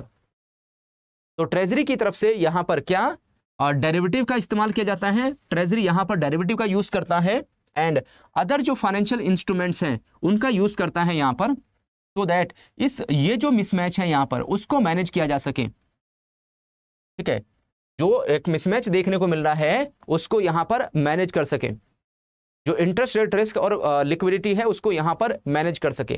तो डेरिवेटिव और अदर फाइनेंशियल इंस्ट्रूमेंट्स का ट्रेजरी इस्तेमाल करता है। तो ट्रेजरी कहीं ना कहीं इंपोर्टेंट रोल प्ले करता है इसमें। चलिए आ जाते हैं हम लोग क्वेश्चन नंबर 4 में। क्वेश्चन नंबर 4 कहता है, regarding the integration of treasury operations with market risk management in banks, which of the following statement is correct. है ना, ये क्वेश्चन किससे रिलेटेड है? ये क्वेश्चन है कि भाई जब हम किसकी इंटीग्रेशन की बात करेंगे, integration of treasury operations with market risk management, है ना, इंटीग्रेशन होगा किसका, ट्रेजरी ऑपरेशंस का, किसके साथ में, with market risk management in the banks. तो वी हैव ऑप्शन ए कहता है यहां पर, option A, treasury operations are confirm to traditional banking activities and do not involve any market risk management or trading in financial market. The focus is on maintaining a conservative approach without exposure to market risk. इसी तरीके से हमारे पास option B है, सी है और D है। तो वी हैव 4 ऑप्शन, 4 ऑप्शन है हमारे पास में। ठीक है, यहां पर हम किसकी बात कर रहे हैं, इंटीग्रेशन ऑफ ट्रेजरी ऑपरेशंस की बात कर रहे हैं। जो यहां पर इंटीग्रेशन होता है ट्रेजरी ऑपरेशंस का with market risk management banks के अंदर, इनमें से किसके ऊपर टिक किया जाए, एबीसीडी में से कौन सा है? तो जो ट्रेजरी है ना, आंसर कौन सा होगा, C. Treasury is deeply involve in market risk management. Treasury का जो डीपली इन्वॉल्वमेंट रहता है वो किसके ऊपर रहता है, मार्केट रिस्क मैनेजमेंट के ऊपर ट्रेजरी सबसे ज्यादा फोकस करता है यहां पर, क्योंकि जो इन्वेस्टमेंट होता है, इन्वेस्टमेंट के ऊपर जो भी मार्केट रिस्क अराइज होगा, ट्रेजरी ही उसमें सबसे बड़ा रोल प्ले करता है। तो जो ट्रेजरी है वो यहाँ पर अपनी जो ट्रेडिंग पोजीशन है वो फॉरेक्स में, सिक्योरिटीज में क्रिएट करता है यहाँ पर, है ना। जो फॉरेन एक्सचेंज मार्केट है वहां पर अपनी पोजीशन को क्रिएट करेगा, सिक्योरिटीज मार्केट में अपनी पोजीशन को क्रिएट करता है यहाँ पर। And these operations can sometimes compensate for balance sheet mismatch,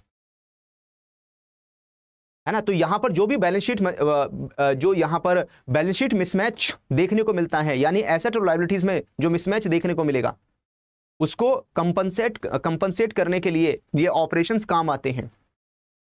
तो जो treasury contribute to policy decision in the ALCO, है ना, जो ट्रेजरी है, ट्रेजरी यहां पर पॉलिसी डिसीजन में जो एसेट लायबिलिटी कमेटी है, यहां पर एसेट लायबिलिटी कमेटी में इंपॉर्टेंट रोल प्ले करता है। जो ट्रेजरी हेड है वो यहां पर इस कमेटी का मेंबर रहता है, एल्को का, जो है ना कहीं हेल्प करता है यहां पर, जो हमने क्लास में भी डिस्कस किया था, जो इसके बारे में हमने क्लास में बात की थी। ये सारे पॉइंट हम क्लास में डिस्कस कर चुके हैं। चलिए क्वेश्चन नंबर 4 के बाद में आते हैं क्वेश्चन नंबर 5 में। क्वेश्चन नंबर 5 को देखिए, using derivative to manage liquidity and interest rate risk in asset liability management, which statement accurately describe their role and applications. अगर हम किसकी डेरिवेटिव की बात करें, यूजिंग डेरिवेटिव्स, है ना, using derivative to manage liquidity and interest rate risk in asset liability management, ALM, तो कौन सी स्टेटमेंट है जो एक्यूरेटली डिस्क्राइब करेगी रोल एंड एप्लीकेशन। ठीक है, अगर हम रोल एंड एप्लीकेशंस की बात करें तो रोल एंड एप्लीकेशंस क्या यहां पर रहने वाला है? Option A, B, C and D, इसको चूज कीजिए। तो derivative are rarely used in ALM as they pose a high capital requirement and significant fund deployment.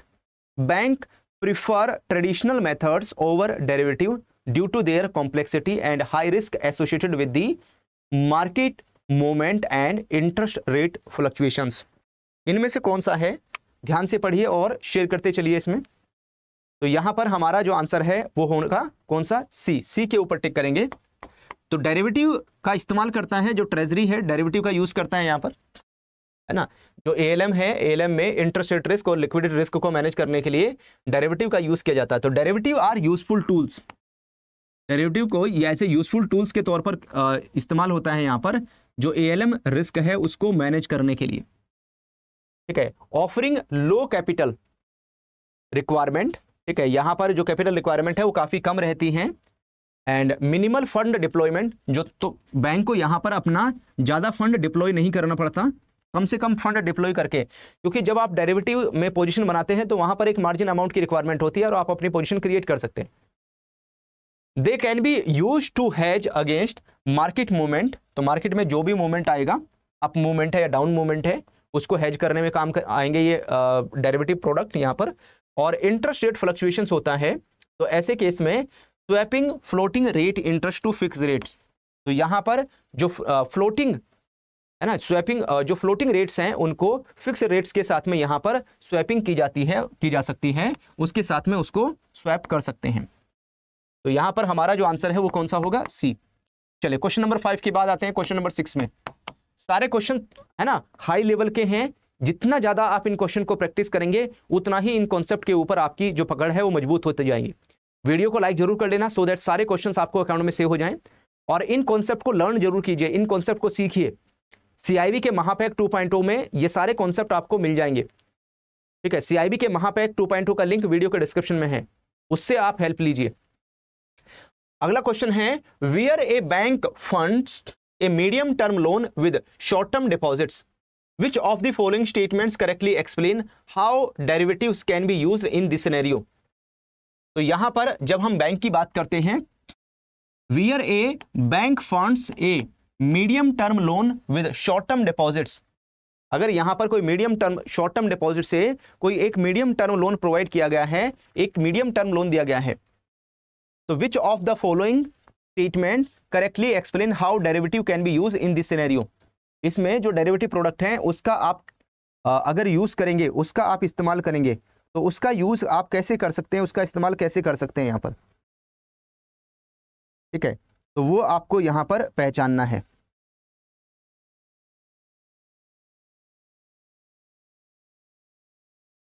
Yes, तो ABCD चारों ऑप्शन आपने देख लिया होगा, चारों में से कौन सा है जिसके ऊपर टिक करें हम लोग? तो भाई यहां पर हमारा जो आंसर है वो कौन सा होगा? सी के ऊपर टिक करेंगे। The bank can use derivatives, है ना, बैंक यहां पर जो डेरिवेटिव्स हैं उनका इस्तेमाल कर सकता है।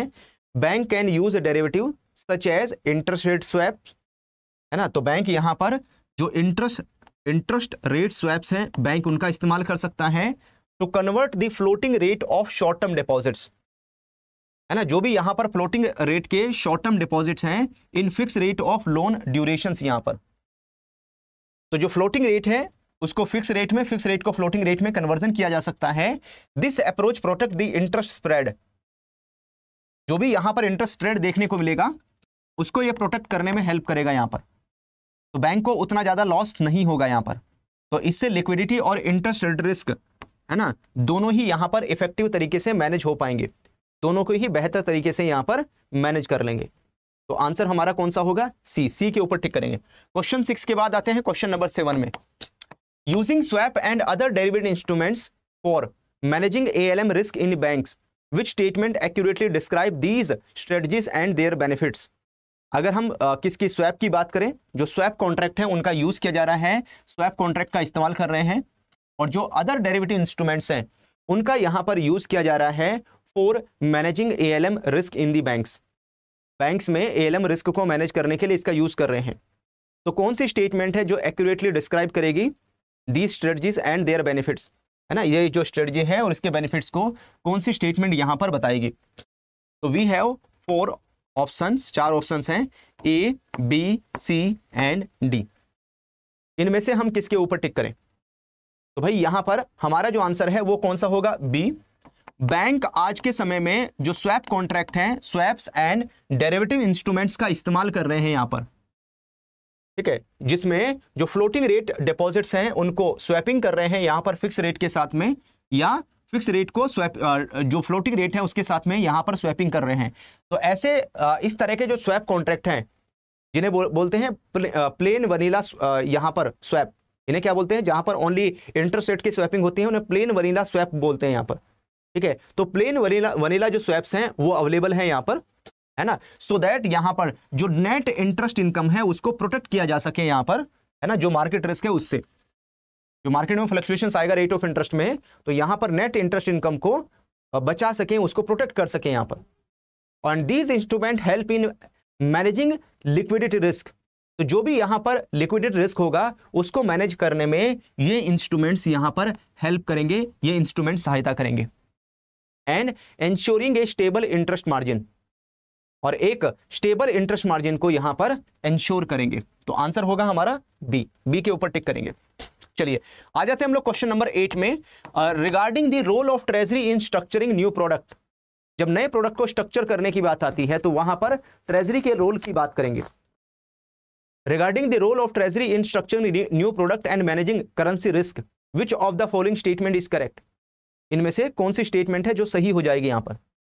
तो 4 ऑप्शन है, option A, B, C and D।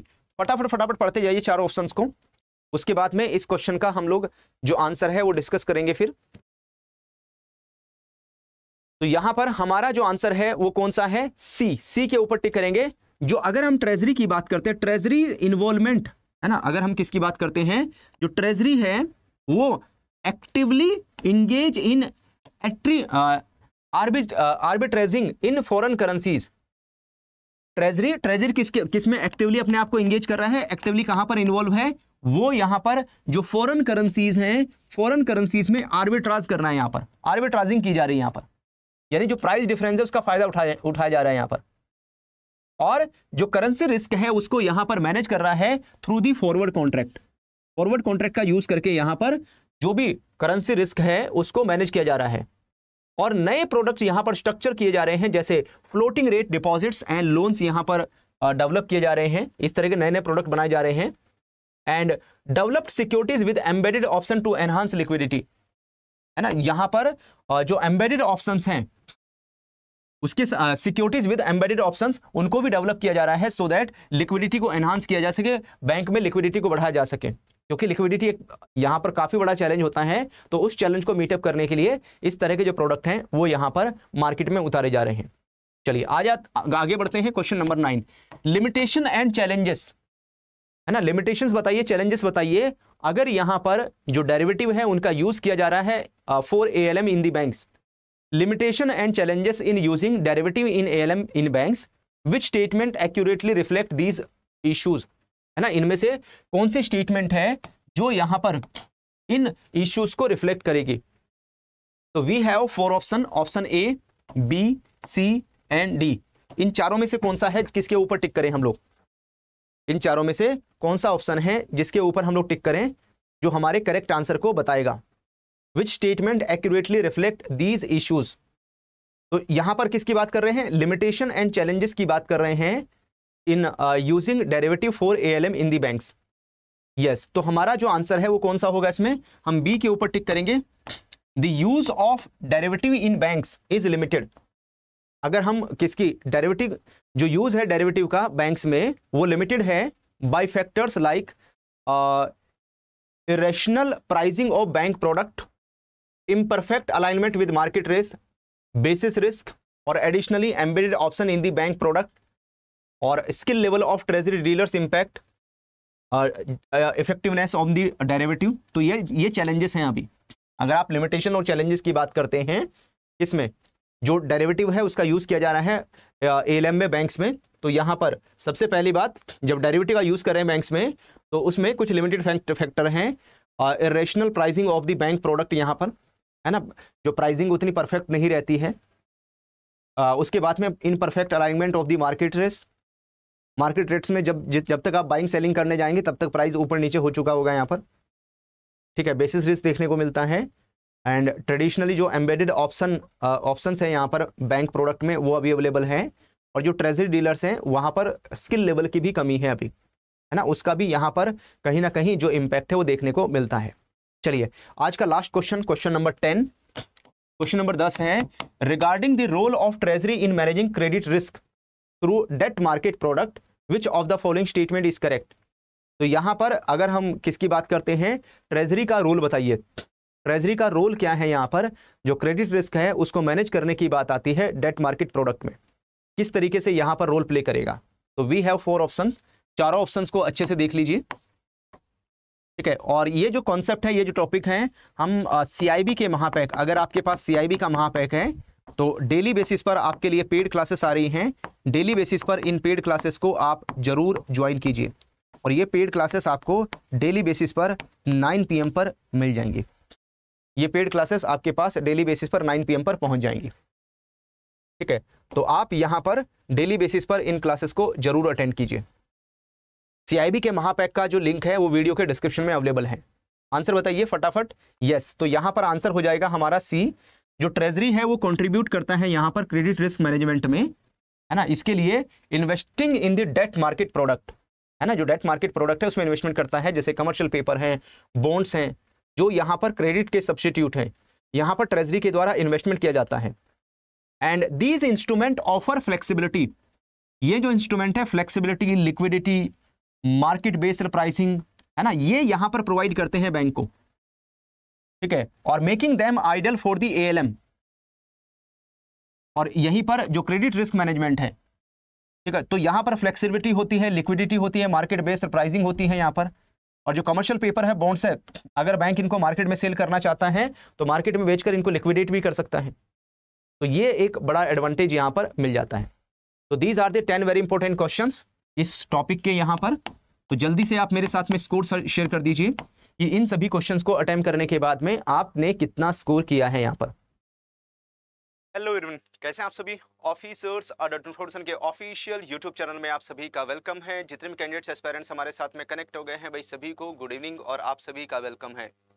एक बार जल्दी से कंफर्म कर दीजिए कि आप सभी को ऑडियो वीडियो ठीक है, ऑडिबल है, विजिबल है प्रॉपर्ली आप सभी को। ओके, आज हमने मॉड्यूल C का एक टॉपिक स्टार्ट किया है और इस टॉपिक का नाम है treasury and asset liability management.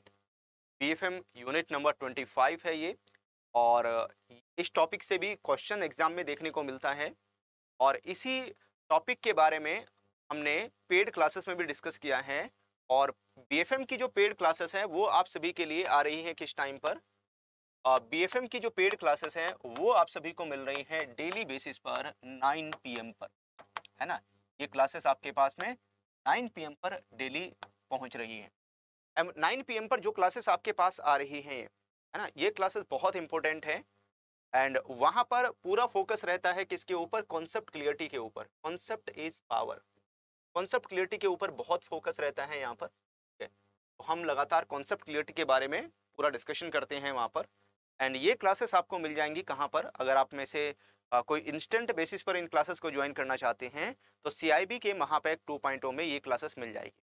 CIB के महापैक का जो लिंक है वो वीडियो के डिस्क्रिप्शन में है, ठीक है, उसके ऊपर क्लिक करके आप CIB के महापैक में एनरोलमेंट करके इन क्लासेस को इंस्टेंट बेसिस पर देखना स्टार्ट कर सकते हैं। चलिए, आज जिस टॉपिक के बारे में हमारा डिस्कशन हुआ है उसका नाम है treasury and asset liability management, यानी ट्रेजरी मैनेजमेंट हमारा मॉड्यूल सी है, मॉड्यूल सी का ही यूनिट नंबर 25 है ये। चलिए क्वेश्चन का सिलसिला स्टार्ट करेंगे। पहला क्वेश्चन आपके सामने स्क्रीन पर आ रहा है, हर क्वेश्चन को ध्यान से पढ़ना है और मेरे साथ में अपना आंसर शेयर करना है। तो BFM मॉड्यूल सी यूनिट नंबर 25 का क्वेश्चन नंबर 1 आपके सामने स्क्रीन पर है। ये क्वेश्चन कहता है considering the concept of asset liability management in banking which statement accurately reflects its significance and challenges। तो अगर हम ALM के एसेट लायबिलिटी मैनेजमेंट के कॉन्सेप्ट को जब हमने ध्यान से पढ़ा है और वहाँ पर उसके चैलेंजेस की बात करते हैं, उसके सिग्निफिकेंस की बात करते हैं, तो उसके बारे में इनमें से कौन सा ऑप्शन यहाँ पर डिफाइन करेगा, कौन सा ऑप्शन इसके बारे में बताएगा। तो we have 4 options, option A, B, C and D, 4 option हैं हमारे पास में। चारों को ध्यान से देखिए और बताइए इनमें से किसके ऊपर टिक करें, है ना, कौन से ऑप्शन के ऊपर टिक किया जाए जो हमारे करेक्ट आंसर को इंडिकेट करेगा। एसेट लायबिलिटीज ALM, जो ALM बैंकिंग में यूज होता है, ALM का कॉन्सेप्ट बैंकिंग में यूज होता है, उसके सिग्निफिकेंस और चैलेंजेस को लेकर बात हो रही है। तो यस, यहाँ पर हम टिक कर देंगे किसके ऊपर, B के ऊपर। जो मेन पर्पज है ALM का बैंकिंग में वो है manage liquidity risk, liquidity risk को मैनेज करें, और जो दूसरा है वो है interest rate risk, interest rate risk को मैनेज करें। लिक्विडिटी रिस्क और इंटरेस्ट रेट रिस्क को मैनेज करने का जो काम है वो यहाँ पर ALM में होता है ना। जैसे एग्जांपल के तौर पर if a bank accept 3 year deposit at 8%, है ना, बैंक ने अगर 3 साल के लिए डिपॉजिट एक्सेप्ट किया है यहाँ पर 8% के रेट ऑफ इंटरेस्ट पर, तो यहाँ पर बैंक, है ना, lend it at a lower rate due to declining interest rates. तो अगर यहाँ पर बैंक इसी अमाउंट को मार्केट में लैंडिंग करता है कम रेट ऑफ इंटरेस्ट पर, क्योंकि मार्केट में रेट ऑफ इंटरेस्ट डिक्लाइन कर रहे हैं, कम हो रहे हैं, तो it result in a negative earning due to mismatch in interest rates. तो यहाँ पर जो इंटरेस्ट रेट्स है उसमें मिसमैच होगा, तो इसकी वजह से बैंक की जो अर्निंग है वो डिक्लाइन करेगी और बैंक के पास में लिक्विडिटी की प्रॉब्लम आएगी यहाँ पर, है ना, बैंक को रीपेमेंट करने में दिक्कत होगी, लिक्विडिटी में प्रॉब्लम आएगी। तो बी हमारा एक्यूरेटली, है ना, सही बैठता है, बी हमारा सही है। चलिए आ जाते हैं हम लोग क्वेश्चन नंबर 2 में। क्वेश्चन नंबर 2 को देखिए यहाँ पर, एंड जो क्वेश्चन नंबर 2 है, regarding the challenges faced by banks in ALM interest rate risk, which of the following statements is correct. अगर हम यहाँ पर किसकी बात करते हैं, ALM की बात करते हैं, जो भी यहाँ पर ALM में बैंक्स के द्वारा चैलेंजेस फेस किए जाते हैं इंटरेस्ट रेट रिस्क को लेकर, तो उसको लेकर इनमें से कौन सी स्टेटमेंट करेक्ट आंसर को इंडिकेट करेगी, करेक्ट आंसर के बारे में बताएगी। यहाँ पर भी हमारे पास में 4 ऑप्शन हैं, तो चारों ऑप्शंस को आपको ध्यान से पढ़ना है और मेरे साथ में अपना आंसर आपको शेयर करते हुए चलना है। ध्यान से पढ़िए ईच एंड एवरी क्वेश्चन को और मेरे साथ में अपना जो आंसर है वो शेयर करते चलिए, हमें कहाँ पर टिक करना होगा। तो जब हम ALM की बात करते हैं, है ना, challenges faced by banks in ALM और इंटरेस्ट रेट रिस्क में यहाँ पर, तो सबसे करेक्ट आंसर है one of the challenge in ALM is managing mismatch between मैच्योरिटीज of deposits and loans. तो यहाँ पर जो डिपॉजिट्स हैं, डिपॉजिट्स की जो मैच्योरिटीज़ हैं और लोन की जो मैच्योरिटीज़ हैं, जब उसमें मिसमैच होता है, मान लेते हैं डिपॉजिट्स यहाँ पर मैच्योर हो रहे हैं 5 ईयर्स में और जो लोन्स है वो मैच्योर हो रहे हैं 7 ईयर्स में, तो बैंक के लिए ये एक प्रॉब्लम क्रिएट करेगा यहाँ पर, है ना। For instance if banks average deposits have 1 year maturity, मान लेते हैं बैंक के जो डिपॉजिट्स हैं उनका मेच्योरिटी पीरियड एवरेज 1 ईयर का है, 1 साल का है, ठीक है। अगर यहाँ पर 1 ईयर का है and it has extended long term fixed rate loan, और यहाँ से बैंक ने लंबे समय के लिए लॉन्ग टर्म के लिए लोन दे दिया, तो इसकी वजह से बैंक के पास में लिक्विडिटी इशू क्रिएट होगा, नेगेटिव स्प्रेड बैंक के पास में क्रिएट होगा यहाँ पर। तो it is the challenging situation for the bank, है ना। ये बैंक के लिए क्या होगी, ये बैंक के लिए एक चैलेंजिंग सिचुएशन यहाँ पर क्रिएट करेगा। तो इसमें बी के ऊपर टिक करेंगे, बी हमारा करेक्ट आंसर है। अच्छा, ये सारे जो पॉइंट हैं हम ऑलरेडी डिस्कस कर चुके हैं मॉड्यूल बी में, है ना, मॉड्यूल सी में ये सारे पॉइंट डिस्कस कर चुके हैं। तो मुझे लगता है एक तरीके से आपका रिवीजन ही हो रहा है इन सभी पॉइंट्स को लेकर। चलिए आ जाते हैं हम लोग क्वेश्चन नंबर 3 में। क्वेश्चन नंबर 3 को देखिए यहाँ पर। क्वेश्चन नंबर 3 क्या कहता है, liquidity risk management in banks, है ना। जब हम किसकी बात करते हैं, लिक्विडिटी रिस्क मैनेजमेंट की बात करते हैं बैंक्स में, ठीक है। जब हम किसकी liquidity risk management in banks which statements accurately reflect the concept and it's implications. तो यहाँ पर अगर हम कॉन्सेप्ट्स और उसके इम्प्लीकेशंस की बात करें तो इनमें से कौन सा है जो यहाँ पर सही होगा, जो एक्यूरेट है।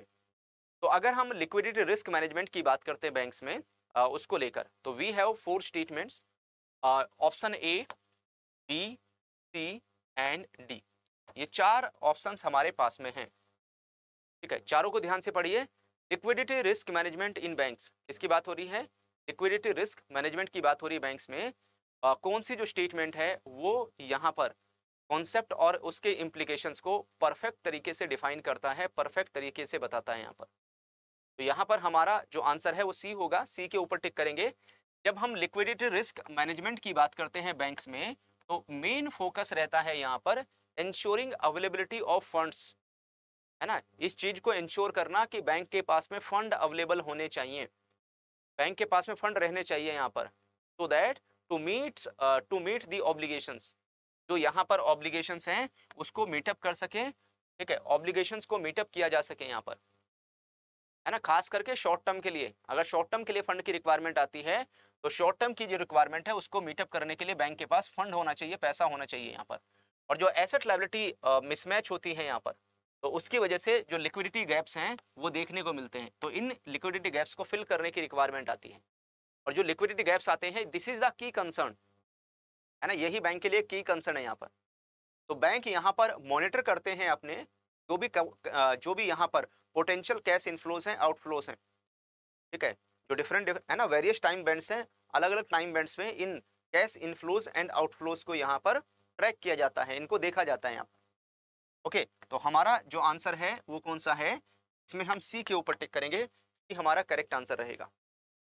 चलिए क्वेश्चन नंबर 3 के बाद हम लोग आते हैं क्वेश्चन नंबर 4 में। क्वेश्चन नंबर 4 को देखिए यहाँ पर, ये क्या कहता है, regarding the approach to managing interest rate risk and liquidity risk in the banking, which of the following statements is correct. इनमें से कौन सी जो स्टेटमेंट है वो यहाँ पर करेक्ट होगी, कौन सी स्टेटमेंट सही होगी। जब हम किसकी बात करते हैं, जब हम यहाँ पर अप्रोच की बात करते हैं, इंटरेस्ट रेट रिस्क को मैनेज करने की बात आती है और लिक्विडिटी रिस्क को मैनेज करने की बात आती है बैंकिंग में। तो we have 4 statements, option A, B, C and D.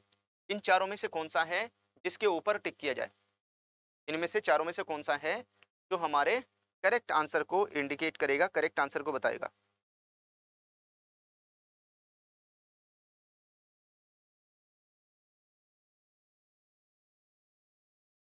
चलिए ध्यान से पढ़ते चलिए और बताइए कि इसमें हमें कहाँ पर टिक करना चाहिए।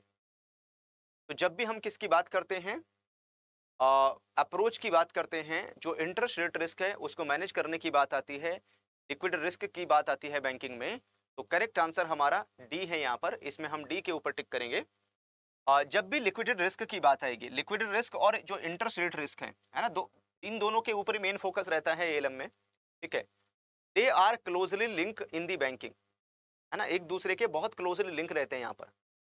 और जो लिक्विडिटी रिस्क होता है यहाँ पर, है ना, that is translating into interest rate risk. जो लिक्विडिटी रिस्क है वही किसमें, इंटरेस्ट रेट रिस्क में यहाँ पर ट्रांसलेट होता है। जब यहाँ पर रिसाइकलिंग होती है डिपॉजिट्स फंड्स की, या रोल ओवर किया जाता है क्रेडिट्स को यहाँ पर, क्योंकि जो डिपॉजिट्स हैं उसी से लेंडिंग होती है और लेंडिंग का जो रीपेमेंट आता है उसी से डिपॉजिट का रीपेमेंट होता है यहाँ पर, है ना। तो दोनों एक दूसरे के साथ में जुड़े हुए रहते हैं। तो ऐसे केस में ठीक है, managing cash flow mismatch is crucial for handling liquidity gaps and interest rate risk. तो भाई यहाँ पर जो कैश फ्लो में मिसमैच आते हैं, है ना, जो भी कैश फ्लो में मिसमैच आता है उसको यहाँ पर मैनेज करना बहुत जरूरी हो जाता है बैंक के लिए। ये जो लिक्विडिटी गैप है इनको हैंडल करना बहुत जरूरी हो जाता है यहाँ पर, चाहे वो लिक्विडिटी गैप है हो या इंटरेस्ट रेट रिस्क में जो है जो गैप देखने को मिल रहे हैं, इनको मैनेज करना बहुत इंपॉर्टेंट हो जाता है बैंक के लिए। तो इसमें हम डी के ऊपर टिक करेंगे, डी हमारा करेक्ट आंसर। चलिए क्वेश्चन नंबर 5 में आते हैं। क्वेश्चन नंबर 5 को देखेंगे यहाँ पर। Regarding the RBI guidelines for managing liquidity risk in the banks, which statement accurately reflect the measures and stipulations for liquidity management। तो जब यहाँ पर है ना बैंक की बात करते हैं, जो आरबीआई की गाइडलाइंस है इसको लेकर लिक्विडिटी रिस्क को, जो लिक्विडिटी रिस्क है उसको मैनेज करने को लेकर बात आती है बात बैंक्स में, तो कौन सी जो स्टेटमेंट है वो एक्यूरेटली रिफ्लेक्ट करती है यहाँ पर major and stipulation for liquidity management. Liquidity management के लिए इनमें से कौन सी जो स्टेटमेंट है वो यहाँ पर सही होगी। तो here option A, B, C and D, ये 4 स्टेटमेंट हमारे पास में है। इन चारों में से कौन सा है जो हम करेक्ट आंसर के ऊपर टिक करें। तो जब हम आरबीआई गाइडलाइंस की बात करते हैं लिक्विडिटी रिस्क को मैनेज करने को लेकर बैंक्स में, तो आंसर हमारा कौन सा होगा, इसमें हम सी के ऊपर टिक करेंगे। सी हमारा करेक्ट आंसर है। Reserve bank of India prescribes, RBI की तरफ से प्रिस्क्राइब किया जाता है time bands for measuring liquidity gap, है ना। जो लिक्विडिटी गैप्स हैं उनको यहाँ पर मेजर किया जाए, लिक्विडिटी गैप्स को मेजर किया जाए यहाँ पर, है ना। डिफरेंट जो टाइम बैंड्स हैं यहाँ पर, तो आरबीआई की तरफ से 11 टाइम बैंड्स दिए गए हैं यहाँ पर। एंड इसके साथ साथ रिक्वायर्स बैंक्स को यहाँ पर रिक्वायरमेंट है manage the net cumulative negative mismatch with in specific percentage of cash outflows in the respective time buckets. Contingency measures include stand by credit lines and liquidity investments. तो अगर यहाँ पर जो net cumulative negative mismatch देखने को मिलता है तो इसकी वजह से जो परसेंटेज ऑफ कैश आउटफ्लोज है ना, इन रेस्पेक्टिव टाइम बकेट्स, वो देखने को मिलेगा यहाँ पर। यानी बैंक के पास पैसा, बैंक के पास से जो आउटफ्लो है पैसा ज़्यादा जा रहा है, आ रहा है कम यहाँ पर। तो ऐसे केस में जो कंटीजेंसी मेजर्स हैं, तो स्टैंड बाय क्रेडिट लाइन या लिक्विडिटी इन्वेस्टमेंट, ये बैंक के लिए बहुत इंपॉर्टेंट हो जाता है, क्योंकि जब यहाँ पर आउटफ्लो ज़्यादा है, नेट आउटफ्लो देखने को मिल रहा है, तो ऐसे केस में बैंक के पास में लिक्विडिटी कहीं से फंड का अरेंजमेंट करके रखना होगा, सो दैट इस लिक्विडिटी गैप को यहाँ पर फिल किया जा सके। चलो बढ़ते हैं हम लोग क्वेश्चन नंबर 5 के बाद आते हैं हम लोग क्वेश्चन नंबर 6 में। क्वेश्चन नंबर 6 को देखिए। एएलएम प्रोसेस इन बैंकिंग, जब हम एएलएम प्रोसेस की बात करते हैं बैंकिंग में, which of the following statements correctly explains the approach to managing liquidity risk, है ना। लिक्विडिटी रिस्क को मैनेज करने के लिए जब हम अप्रोच की बात करते हैं तो कौन सी अप्रोच है यहाँ पर, कौन सी अप्रोच है जो सही से काम करेगी। ALM process in the banking, कौन सी जो स्टेटमेंट है correctly explain approach to managing liquidity risk, liquidity risk को मैनेज करने के लिए इनमें से कौन सी अप्रोच यहाँ पर सही तरीके से काम करेगी, सही तरीके से वर्क करेगी यहाँ पर। तो ऑप्शन ए कहता है ALM in banking does not involve time bucket for plotting assets and liabilities and banks focus on maintaining liquidity only for long term assets, short term liquidity is not a concern and marketability of securities is irrelevant in the classifying liquidity instruments। तरीके से option number B, option number C and option number D है यहाँ पर। चारों options को देखेंगे तो हमारा जो ऑप्शन डी है वो यहाँ पर मैच करता है। जब हम एएलएम की बात करते हैं, एएलएम में जो एसेट्स एंड लायबिलिटीज हैं, जब हम एसेट्स की बात करते हैं, लायबिलिटीज की बात करते हैं, these are plotted maturity wise, है ना। इनको मैच्योरिटी वाइज प्लॉट किया जाता है, जो डिफरेंट टाइम, है ना, स्पेसिफिक टाइम बकेट्स है यहाँ पर। और अलग अलग टाइम बकेट्स में यहाँ पर जो गैप्स हैं उनको मेजर किया जाता है ना। उनके बीच में जो भी गैप्स आते हैं यहाँ पर मैच्योरिंग एसेट्स और मैच्योरिंग लायबिलिटीज के बीच में जो भी गैप्स हैं उनको अलग अलग मेजर किया जाता है यहाँ पर। और उसके बाद में जो लिक्विडिटी रिस्क है अराइज फ्रॉम दी मैच्योरिटी, है ना। जो लिक्विडिटी रिस्क है वो कहाँ से, जब मैच्योरिटी मिसमैच होगी वहां से अराइज होता है यहाँ पर। एंड जो मार्केट कंडीशंस है affecting the liquidity of the securities, तो सिक्योरिटीज की लिक्विडिटी कंडीशंस को यहाँ पर अफेक्ट करती है मार्केट। तो इसको मैनेज करने के लिए जो ALM है वो बहुत इंपॉर्टेंट रोल प्ले करता है यहाँ पर, ठीक है। जो मैच्योरिटी मिसमैच है उसको मैनेज करके रखना होगा, सो दैट, है ना, उसके बीच में जो गैप है बहुत ज़्यादा नहीं होना चाहिए, वरना एक दिन ऐसा आएगा जो बैंक के लिए कहीं ना कहीं प्रॉब्लम खड़ी कर देगा। चलो क्वेश्चन नंबर 7 में आते हैं यहाँ पर, interest rate risk and it's impacts on bank net interest income NII, which statements accurately explain the concept. जब यहाँ पर हम किसकी बात करते हैं, जब हम यहाँ पर इंटरेस्ट रेट रिस्क की बात करते हैं, है ना, जब हम किसकी इंटरेस्ट रेट रिस्क की बात करते हैं,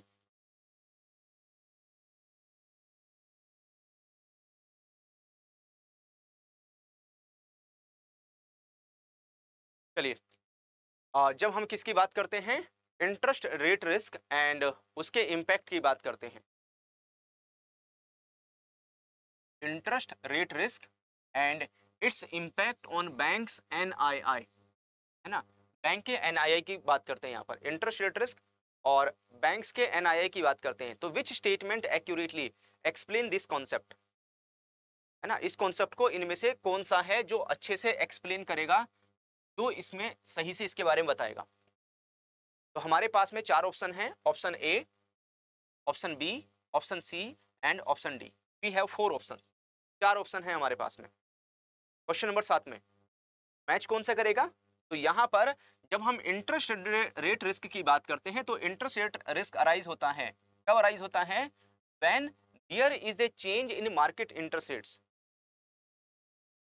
ठीक है। जब यहाँ पर किसमें चेंज देखने को मिलता है, मार्केट इंटरेस्ट रेट्स में, जो मार्केट इंटरेस्ट रेट्स है उसमें चेंज देखने को मिलता है, that is impacting bank NII, जो यहाँ पर बैंक का नेट इंटरेस्ट इनकम को इम्पैक्ट करता है ना। एग्जांपल के तौर पर जैसे अगर आप देखोगे जो डिपॉजिट रेट्स हैं जैसे वो राइज होंगे, है ना, डिपॉजिट रेट्स राइज होते हैं while loan interest rate remain fixed, deposit के ऊपर रेट ऑफ इंटरेस्ट इंक्रीज हो रहे हैं लेकिन लोन के ऊपर रेट ऑफ इंटरेस्ट इंक्रीज नहीं हो रहे हैं, सेम जो के तू हैं।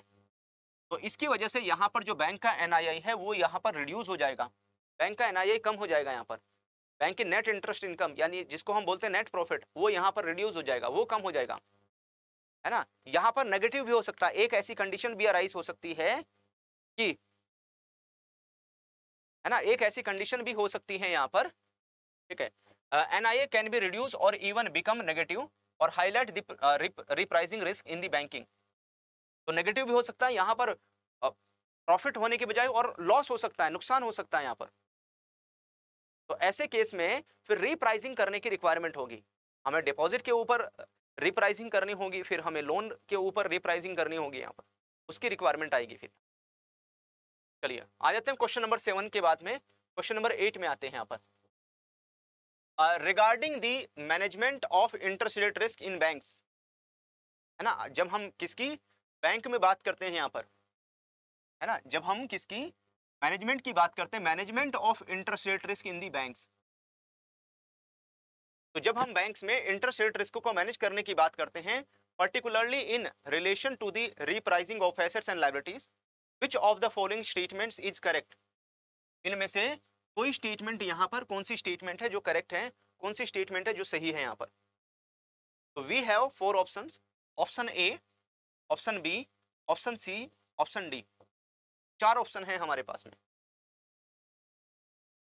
जब हम किसकी बात करते हैं, बैंक में इंटरेस्ट रेट रिस्क को मैनेज करने की बात करते हैं, है ना, particularly in the relation to the repricing of assets and liabilities, जो अभी हम बात कर रहे थे, ये एसेट्स एंड लायबिलिटीज में रीप्राइसिंग की रिक्वायरमेंट आती है यहाँ पर। तो ऐसे कब होगा, जब यहाँ पर इंटरेस्ट, है ना, जो इंटरेस्ट रेट रिस्क है या रीप्राइसिंग रिस्क अराइज होता है यहाँ पर,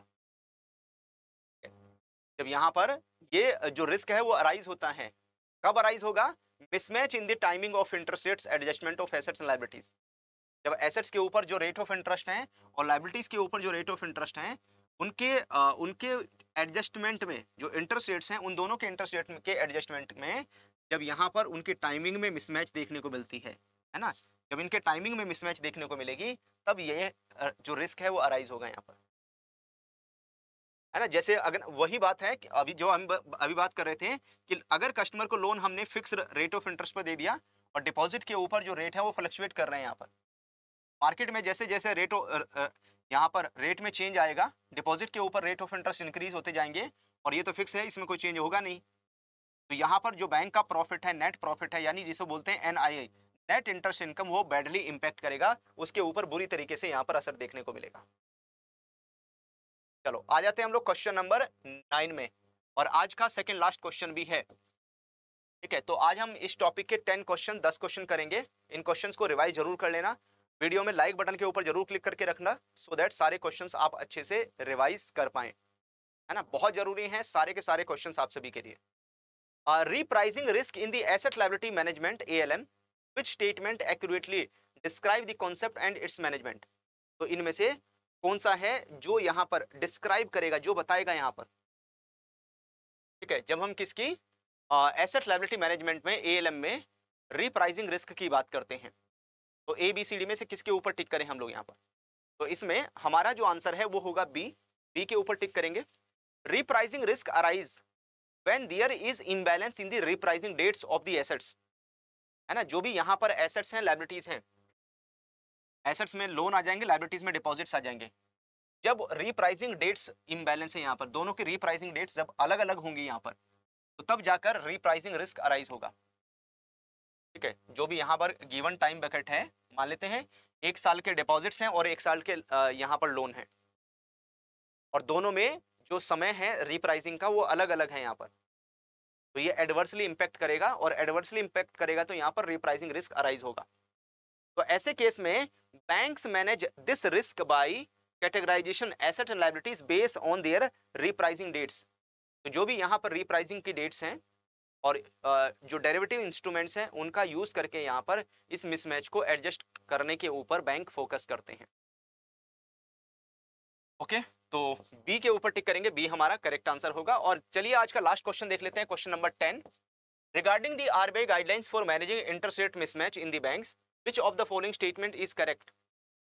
जब हम RBI की गाइडलाइंस की बात करते हैं, रिजर्व बैंक ऑफ इंडिया की गाइडलाइंस की बात करते हैं, क्या किसके लिए, जो इंटरेस्ट रेट है ना, इंटरेस्ट रेट मिसमैच है बैंक्स के अंदर, उसको मैनेज करने के लिए, उसको मैनेज करने की बात आती है। तो यहाँ पर हमारा जो आंसर है वो कौन सा होगा, इसमें हम सी के ऊपर टिक कर देंगे। RBI स्टिपुलेट्स कैपिटल, है ना, RBI की तरफ से RBI stipulates capital adequacy requirement for market risk. जो भी मार्केट रिस्क अराइज होता है उसके लिए बैंक्स को रिक्वायरमेंट होती है कि बैंक उसके अगेंस्ट में जो कैपिटल है यहाँ पर मेंटेन करें, ये RBI का कहना है, चाहे वो इंटरेस्ट रेट मिसमैच हो रहा है ना, उसको लेकर। और bank are required to provide capital for derivative use in the managing mismatch. इस मिसमैच को मैनेज करने के लिए अगर बैंक्स ने यहाँ पर डेरिवेटिव का यूज किया है, डेरिवेटिव का इस्तेमाल किया है, तो उसके अगेंस्ट में भी यहाँ पर कैपिटल मेंटेन करें यहाँ पर। तो RBI रिकमेंड करता है simplified approach under Basel third for derivative instruments. यहाँ तो बेसल थर्ड में डेरिवेटिव इंस्ट्रूमेंट्स के लिए जो कैपिटल मेंटेन करने की बात आती है, बस उसी को यहाँ पर रेफर करना है, ये RBI का कहना है, सिंपल अप्रोच का इस्तेमाल करेंगे। तो इस टॉपिक के दीज आर द क्वेश्चंस, है ना, इस टॉपिक से कैसे क्वेश्चन बनते हैं, तो ये एक आइडिया आपको मिल गया होगा यहाँ पर। एंड इन सभी 10 क्वेश्चंस को अटेम्प्ट करके आपने कितना स्कोर किया है, जल्दी से आप मेरे साथ में जरूर शेयर कीजिए, है ना। इन सभी क्वेश्चन को अटेम्प्ट करने के बाद में आपका स्कोर कितना है। Hello everyone, good evening. सभी को ऑडिबल है? एक बार जल्दी से कंफर्म कर दीजिए कि आप सभी को ऑडिबल है, आवाज आ रही है आप सभी को। एक बार चेक कर लीजिए कि आप सभी को ऑडिबल है, आवाज आ रही है। चलिए तो केस स्टडीज का सिलसिला स्टार्ट करते हैं। लगातार हम आपको केस स्टडीज प्रोवाइड कर रहे हैं, आपके लिए केस स्टडीज आ रही हैं। तो ये केस स्टडी है करस्पोंडेंट बैंकिंग को लेकर। Correspondent banking in its true sense is the relationship between two banks that have mutual accounts with each other और one of them has an account with the other. However, in a large sense, this means a relationship and servicing of banking needs as agents without having an account relationship also. It is a practice where a bank can handle business in another city or country through a local banks, their local bank acting as an agent of the former and charging fees for the service rendered. Question number 1. If bank of Baroda Mumbai branch is maintaining an account with Standard Chartered bank Hong Kong branch, that account is known as, इस account को किस नाम से जाना जाएगा? तो this account is known as loro account, B vostro account है, C nostro account है, डी मिरर अकाउंट है। इस अकाउंट को यहां पर किस नाम से जाना जाएगा? बताइए, इस अकाउंट के बारे में बताइए, ये अकाउंट किस नाम से जाना जाएगा यहां पर? तो this account is known as nostro account, है ना। इस अकाउंट को क्या बोलेंगे? ये अकाउंट हमारा नोस्त्रो अकाउंट होगा यहां पर। तो आंसर हमारा कौन सा होगा? सी, सी के ऊपर टिक करेंगे। तो nostro account are account with you, हमारा अकाउंट आपके साथ में, जैसे स्टेट बैंक ऑफ मुंबई यहां पर अपना जो यूएसडी अकाउंट है वो मेंटेन कर रहा है सिटी बैंक न्यूयॉर्क में, तो वो नोस्त्रो अकाउंट कहलाएगा यहां पर। चलिए क्वेश्चन नंबर 2 है, Dutch bank London branch is having a rupee account with PNB Vile Parle branch, this account is known as, इस अकाउंट को किस नाम से जाना जाएगा? डच बैंक लंदन ब्रांच अपना एक रुपी account PNB Vile Parle branch के साथ में मेंटेन कर रही है, ये अकाउंट किस कैटेगरी में आएगा? इसको कहां पर रखेंगे? तो this will be part of loro account, loro account का पार्ट होगा, ये वोस्त्रो अकाउंट का पार्ट है, नोस्त्रो अकाउंट का पार्ट होगा, या मिरर अकाउंट का पार्ट है? तो this is the part of vostro account, ठीक है। ये किस में आएगा? This is the part of vostro account, ये वोस्त्रो अकाउंट की कैटेगरी में आएगा यहां पर। तो योर अकाउंट विद अस, है ना, आपका अकाउंट हमारे साथ में यहां पर, जैसे अमेरिकन एक्सप्रेस बैंक न्यूयॉर्क, है ना, मेंटेन करता है rupee account with SBI Mumbai, तो उसके लिए वो वोस्त्रो अकाउंट कहलाएगा in the books of SBI Mumbai. एक और क्वेश्चन है, one of the HNI customer of Union Bank of India wants to transaction in the USD but bank doesn't have an account in the US, so it approaches SBI Mumbai, UBI approach करता है SBI Mumbai को, which is having a USD account with Citibank New York branch. This type of account that Union Bank of India is having with SBI is known as, ऐसे अकाउंट को हम क्या बोलेंगे? This will be part of loro account, nostro account, vostro account, या mirror account है ना, किस कैटेगरी में आएगा यहाँ पर, है ना? इस अकाउंट को हम किस कैटेगरी में रखेंगे यहाँ पर? तो this account is known as loro account, है ना, इसको क्या कहेंगे? This will be part of loro account. Your account, ठीक है, देयर अकाउंट विद देम, यहां पर जो कॉन्सेप्ट यूज होगा वो कौन सा है? देयर अकाउंट विद देम, तो वहां पर लोरो अकाउंट की कैटेगरी आ जाएगी। चलिए उसके बाद में next question, while an Indian bank maintain an account with foreign bank, it has to keep an account of the same in its book, that is known as, ऐसे अकाउंट को हम क्या बोलेंगे, किस नाम से जाना जाएगा? यहां पर किसकी बात हो रही है कि जो इंडियन बैंक है वो मेंटेन करता है एक account with foreign bank, foreign bank के साथ में एक अकाउंट मेंटेन कर रहा है यहां पर, and it has to keep an account of the same in its books, अपनी बुक्स में भी उसकी यहां पर एक कॉपी मेंटेन करके रखेगा। तो this is loro account, nostro account, vostro account, या मिरर अकाउंट, कौन से अकाउंट की कैटेगरी में इसको रखेंगे यहां पर? तो this is known as mirror account, ठीक है। तो रिकंसिलेशन पर्पस के लिए ये जो अकाउंट है वो किसके लिए? जो रिकंसिलेशन पर्पस है उसके लिए मेंटेन होता है यहां पर। तो बैंक अगर अपना नोस्त्रो अकाउंट मेंटेन कर रहा है किसी फॉरेन बैंक में, तो उसका एक जो कॉपी है डोमेस्टिक करेंसी में अपने पास भी अपने बुक ऑफ अकाउंट्स में मेंटेन करते हुए चलता है। तो जो अकाउंट अपने बुक ऑफ अकाउंट्स में मेंटेन करते हुए चलेगा यहाँ पर, वो अकाउंट किस कैटेगरी में आएगा? उसे हम मिरर अकाउंट बोलेंगे, मिरर अकाउंट की कैटेगरी में आ जाएगा यहाँ पर। चलिए एक और केस स्टडी मैं आपको करवाता हूँ, है ना, एक और केस स्टडी हम लोग डिस्कस करेंगे। फॉरेन करेंसी वाली जो केस स्टडी है वो तो हम लोग कर चुके हैं, वो तो मैं आपको करवा चुका हूँ।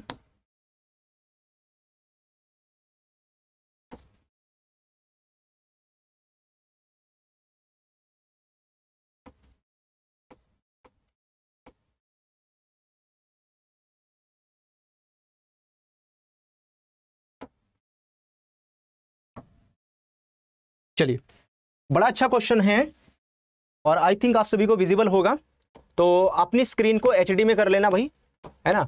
क्योंकि मेरे पास जितना स्पेस था मैंने पूरा यूटिलाइजेशन कर लिया, ठीक है, पूरा का पूरा जो स्पेस है वो यूटिलाइजेशन कर लिया है। तो जहाँ तक बनता था सब कुछ है ना फिल कर दिया उसमें। तो हमारे पास में डेटा है यहाँ पर ऐसा जो क्वेश्चन है अभी मैंने क्लासेस में भी करवाया है, ठीक है, इस टाइप का जो क्वेश्चन है पेड क्लासेस में भी करवाया था। जिनके पास में महापैक है, CIB का महापैक है, तो उनको ये इस तरह का क्वेश्चन आज मिला है, इस तरह की स्टडी आज हमने की है। ABC bank has follows liabilities, तो कैपिटल यहां पर 600 करोड़ की है, रिजर्व एंड सरप्लस 7000 के हैं, करंट अकाउंट डिपॉजिट 560 का है, सेविंग अकाउंट डिपॉजिट 1600 का है, time deposit maturing with in one month 160 के हैं, आफ्टर 1 मंथ बिफोर 3 मंथ 300 के हैं, आफ्टर 3 मंथ्स बिफोर 6 मंथ 500 के हैं, आफ्टर 6 मंथ बिफोर 1 ईयर 800 के हैं, आफ्टर 1 ईयर बिफोर 700 के हैं, आफ्टर 3 ईयर बिफोर 5 ईयर 400 हैं, आफ्टर 5 ईयर्स 300 हैं, बोरोइंग फ्रॉम RBI 2000 की है। ये डेटा हमारे पास में है, ठीक है। इसको लेकर कुछ पॉइंट्स भी हैं। As per RBI guidelines on interest rate sensitivity, capital reserve and surplus balance in the current account are non sensitive to interest rate change in the market.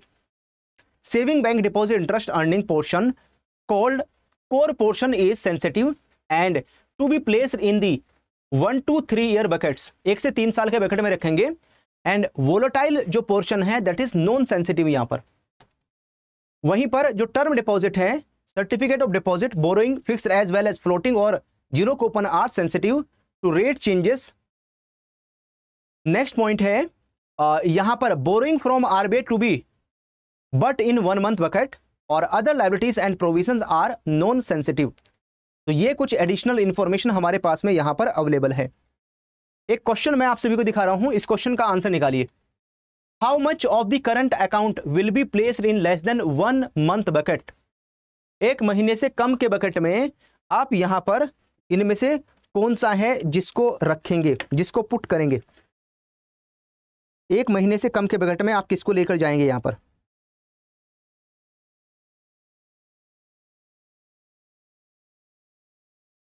ये केस स्टडी आपका ALM का part भी होती है, ठीक है, this is also part of ALM module C का last chapter. How much of the current account will be placed in less than 1 month bucket. 84 crore होगा, 476 करोड़ होगा, 560 करोड़ है या 500 करोड़ आएगा यहां पर। तो एज पर RBI गाइडलाइंस है ना, अगर हम किसके, रिजर्व बैंक ऑफ इंडिया की गाइडलाइंस के हिसाब से बात करें तो जो भी यहां पर करंट डिपॉजिट्स है, करंट डिपॉजिट अकाउंट कितना है हमारे पास में 560 का, 560 का, तो 560 करोड़ का जो करंट अकाउंट है उसका डिपॉजिट का 15% जो पोर्शन है वो वॉलेटाइल पोर्शन होता है, और जो टोटल करंट डिपॉजिट है उसका 85% कोर पोर्शन होगा। यहां पर आपसे किसके बारे में पूछा जा रहा है, यहां पर आपसे कोर पोर्शन के बारे में पूछा जा रहा है। तो वोलेटाइल जो पोर्शन है यहां पर करंट डिपॉजिट का, तो 560 का 15% निकालोगे, 15% निकालोगे तो कितना आएगा यहां पर 84 करोड़ आएगा, यहां पर 84 करोड़ आएगा, ठीक है। तो 84 करोड़ यू विल पुट है ना in less than 1 month bucket. और जो कोर पोर्शन है, कोर पोर्शन को आप कहां पर लेकर जाएंगे, 1 से 3 इयर्स के बकेट में, 1 से 3 साल के बकेट में आएगा आपका कोर पोर्शन, ठीक है। एंड यहां पर वोलेटाइल पोर्शन हो जाएगा हमारा 84 करोड़ का, 84 करोड़ का हो जाएगा। चलिए इसी के बेसिस पर हमें क्वेश्चन नंबर 2 का आंसर निकालिए। क्वेश्चन नंबर 2 को देखिए, इसका आंसर क्या होगा। How much time deposit will be in less than 1 month bucket. 1 महीने से कम के बकेट में हम यहां पर अगर टाइम डिपॉजिट की बात करें तो वो कौन सा होगा, 160 करोड़, 200 करोड़, 800 करोड़ या 500 करोड़, इनमें से कौन सा आएगा कैलकुलेट होकर। ध्यान से पढ़िए और आंसर शेयर करते चलिए।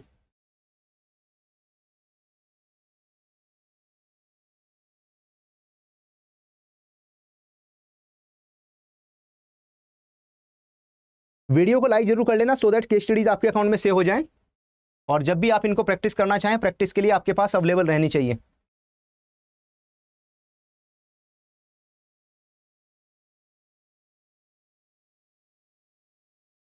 How much time deposit will be in less than 1 month bucket. 1 महीने से कम के बकेट में टाइम डिपॉजिट आप कितने रखेंगे, 160 के हो जाएंगे। तो है ना, टेबल से निकालना हमें। टेबल में ये है हमारे पास में time deposit maturing with in 1 month, एक महीने में 160 करोड़ के मैच्योर हो रहे हैं, ये एक महीने से ज़्यादा हो जाएंगे यहाँ पर, तो इसका तो कोई काम है नहीं, तो यहाँ पर हमारा ए आंसर हो जाएगा। चलो एक और क्वेश्चन दिखाता हूँ आपको। Borrowing from RBI for 200 crore, RBI से बोरोइंग की जा रही है, रिजर्व बैंक ऑफ इंडिया से बोरोइंग कर रहे हैं कितनी, 200 करोड़ की यहाँ पर। Will be put in which of the following bucket for interest rate sensitivity, तो इसको हम 1 मंथ बकेट में रखेंगे, more than 6 to 12 months bucket, more than 1 to 3 months, या more than 3 to 6 month bucket, इनमें से कौन से बकेट में इसको यहां पर रखा जाएगा। आरबीआई से 200 करोड़ की जो बोरिंग की गई है यहां पर, है ना, रिजर्व बैंक ऑफ इंडिया से 200 करोड़ की जो बोरिंग कर रहे हैं, तो इसको रखेंगे यहां पर 1 मंथ बकेट में, तो आंसर होगा हमारा ई। तो इसी यहां से इंफॉर्मेशन हमें मिल जाएगी। तो यहां पर था borrowing from RBI to be put in 1 month bucket, तो आरबीआई से जो भी आप बोरोइंग करेंगे उसको कहां पर, एक महीने के बकेट में आप लेकर जाएंगे। ठीक है, तो वही हमारा आंसर हो गया।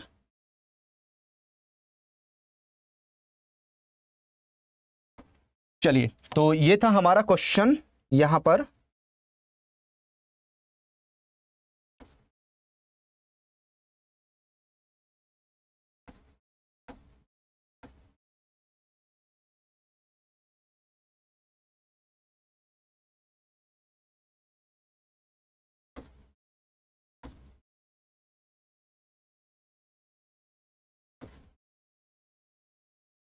बहुत सारी केस स्टडीज हैं आप सभी को करवाने के लिए, है ना, here are number of case studies, तो मैं धीरे धीरे सारी केस स्टडीज आपको कराते चला जाऊंगा।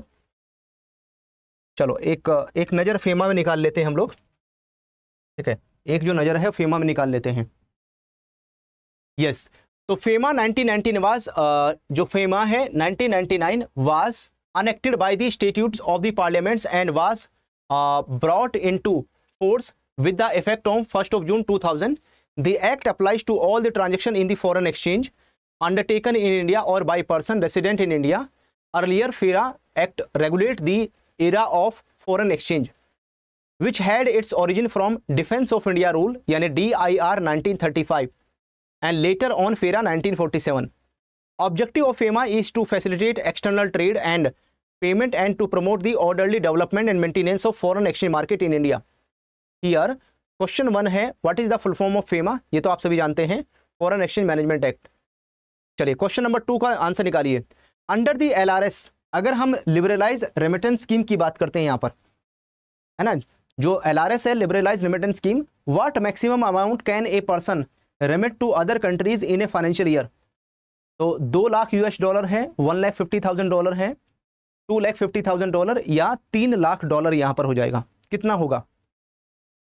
तो अगर इंडिया से जो लिबरलाइज रेमिटेंस स्कीम है, इंडिया से फॉरेन कंट्री में पैसा भेजा जाएगा, तो इसकी लिमिट कितनी है, चाहे वो कोई और किसके लिए है, जो रेसिडेंट इंडियन है, ये किसके लिए, किसके ऊपर एप्लीकेबल होता है, this is applicable on resident Indian, जो भी यहाँ पर रेसिडेंट इंडियन होंगे उनके लिए एप्लीकेबल है ये। और यहाँ पर जो माइनर है, माइनर के ऊपर भी ये लिमिट एप्लीकेबल हो जाती है, तो माइनर भी $2.5 लाख की जो लिमिट है उसका फायदा उठा सकता है यहां पर। Next, payment in rupees for purchase of foreign exchange may be done in cash if the rupee equivalent is not more than how much amount, 50,000, 25,000, 75,000 या 90,000, इनमें से कौन सा है। तो अगर यहां पर पेमेंट है किसमें, रुपी में, for the purchase of foreign exchange, तो ऐसे केस में 50,000, 50,000 रुपए कैश में आप लेस देन 50,000 में फॉरेन करेंसी परचेज कर सकते हैं। और अगर 50,000 से ऊपर की फॉरेन करेंसी परचेज करनी है तो फिर यहां पर बैंक अकाउंट के थ्रू पेमेंट करनी होगी। कैश में पेमेंट कर सकते हैं नॉट मोर देन 50,000, है ना, जब कैश में पेमेंट करने की बात आएगी 50,000 रुपए से ज्यादा पेमेंट नहीं होगी। चलिए अगला क्वेश्चन है, which are the countries where for travelling a person can not be foreign exchange, है ना, अगर हम किसकी बात करते हैं यहां पर, ऐसा कौन सा कंट्रीज है अगर यहां पर ट्रेवल किया जा रहा है, यहां पर जा रहे हैं तो फॉरेन एक्सचेंज की रिक्वायरमेंट नहीं आएगी। Nepal, Bhutan, China, both A and B. तो अगर आप भूटान या नेपाल जाते हैं, है ना, चाहे नेपाल जाइए चाहे भूटान जाइए, यहां पर आपको रिक्वायरमेंट नहीं होगी किसकी, फॉरेन करेंसी की। यहां पर आप इंडियन रुपीस लेकर जाइए, इंडियन रुपीस खुशी खुशी वहां पर एक्सेप्ट किया जाता है ना, खुशी खुशी वो एक्सेप्ट कर लेते हैं इंडियन रुपीस को, इसके लिए कुछ भी वहां पर दिक्कत नहीं है। ठीक है, चलो फिर आज का सेशन यहीं तक रखते हैं। आज 3 केस स्टडीज में हमने नजर घुमा ली, है ना। एक थोड़ी सी टफ थी, 2 आसान थी यहाँ पर। तो थ्योरिकल और न्यूमेरिकल दोनों टाइप की जो केस स्टडीज एग्जाम में आती हैं, ठीक है। 4-5 केस स्टडी न्यूमेरिकल आएंगी, है ना। लगभग 3 के आसपास जो केस स्टडी हैं, 2 या 3 केस स्टडी आपकी थ्योरिकल आएंगी। तो न्यूमेरिकल और थ्योरिकल दोनों टाइप की केस स्टडी, 7 से 8 केस स्टडी एग्जाम में पूछी जाती हैं, तो उनके लिए आपको तैयार रहना है। और लगातार हम बीएफएम की पेड क्लासेस आपको प्रोवाइड कर रहे हैं। बीएफएम की जो पेड क्लासेस हैं वो रेगुलर बेसिस पर आपके लिए आ रही हैं 9 PM पर। डेली 9 PM पर हम क्लास आपके लिए लेकर आ रहे हैं, डेली मिलेगी 9 PM पे। केस स्टडीज भी डिस्कस कर रहे हैं, आजकल केस स्टडीज भी वहां पर ना प्रोवाइड कर रहे हैं 9 PM वाली क्लास में। अगर आपके पास सीआईबी का महापैक है तो सीआईबी के महापैक में कल से ही आप इन 9 PM वाली क्लासेस को देखना स्टार्ट कर सकते हैं। जिनके पास सीआईबी का महापैक नहीं है तो उसका लिंक वीडियो के डिस्क्रिप्शन में आपको मिल जाएगा। इस वीडियो का डिस्क्रिप्शन अगर आप चेक करेंगे तो उसमें यहाँ पर मिल जाएगा आपको लिंक। तो इसके लिए सिंपली आपको क्या करना है, आप विजिट कर लो, कहाँ पर, आप adda247.com पर विजिट कर लो। गूगल में सर्च कर लीजिए adda247, ये सर्च करोगे सबसे ऊपर जो लिंक आएगा उसके ऊपर क्लिक कर लीजिएगा। और जैसे ही यहाँ पर क्लिक करोगे, क्लिक करने के बाद में Google play store, Apple stores पर आपको adda247 एप्लीकेशन मिल जाएगी, वहां से डाउनलोड कर लो एप्लीकेशन को। और एग्जाम कैटेगरी में जेआईबी सीआईबी के ऊपर क्लिक कर लीजिए और यहाँ पर सीआईबी जून 2024 के ऊपर क्लिक कर लो। और जैसे ही यहाँ पर आएंगे, अभी 1 तारीख से आपके लिए जोश बैच, जील बैच स्टार्ट होने जा रहा है। ये नए जो दोनों के दोनों नए बैच हैं, ये भी आपको सीआईबी के महापैक में मिल जाएंगे, इसके ऊपर क्लिक करना है। तो 9 PM पर जो लाइव क्लास आ रही है बीएफएम की लाइव क्लास मिलेगी। कभी कोई लाइव क्लास छूट जाती है तो उसका रिकॉर्डेड वीडियो भी आपको मिलेगा। टेस्ट सीरीज में 3-4 हज़ार क्वेश्चन प्रैक्टिस के लिए केस स्टडीज भी आपको मिलेंगी यहाँ पर। उसके साथ साथ शॉर्ट नोट्स मिल जाएंगे आपको, और मिनी मैराथन, महा मैराथन क्लासेस वीडियोस में आपको मिल जाएंगी। सिंपली आपको बाय नाउ के ऊपर क्लिक करना है और एक स्पेशल कोड यहाँ पर यूज करेंगे, कोड रहेगा Y195। इस कोड को टाइप करेंगे, अप्लाई के ऊपर क्लिक करेंगे तो डायरेक्टली 25,671 का डिस्काउंट मिल जाएगा। adda247 एप्लीकेशन के थ्रू एनरोलमेंट करने पर 1% का पॉइंट्स की फॉर्म में डिस्काउंट मिलेगा, तो 325 रुपये और कम हो जाएंगे। तो अप्रोक्स 6500 रुपीज़ में आपको सीआईबी का महापैक 2.0 डबल वैलिडिटी के साथ में आपको पूरा कंप्लीट मिल जाता है। एनरोलमेंट करें, अपनी तैयारी शुरू कर दें। कोई भी क्वेश्चन रहता है, कोई भी प्रश्न रहता है, कोई भी क्वेरी रहती है यहाँ पर, तो कमेंट करके जरूर शेयर कीजिएगा। अभी जो सीआईबी का रजिस्ट्रेशन है वो आपका शुरू हो जाएगा कब से, 7 मई से, 7 मई से आपका शुरू हो जाएगा सीआईबी का रजिस्ट्रेशन। ठीक है, रजिस्ट्रेशन के बाद तो फिर मौका नहीं मिलता तैयारी करने का, है ना। उससे पहले जितना खींच सकते हो खींच लो। चलिए फिर, thank you all of you, happy learning, have a good day, good night, bye bye, thank you.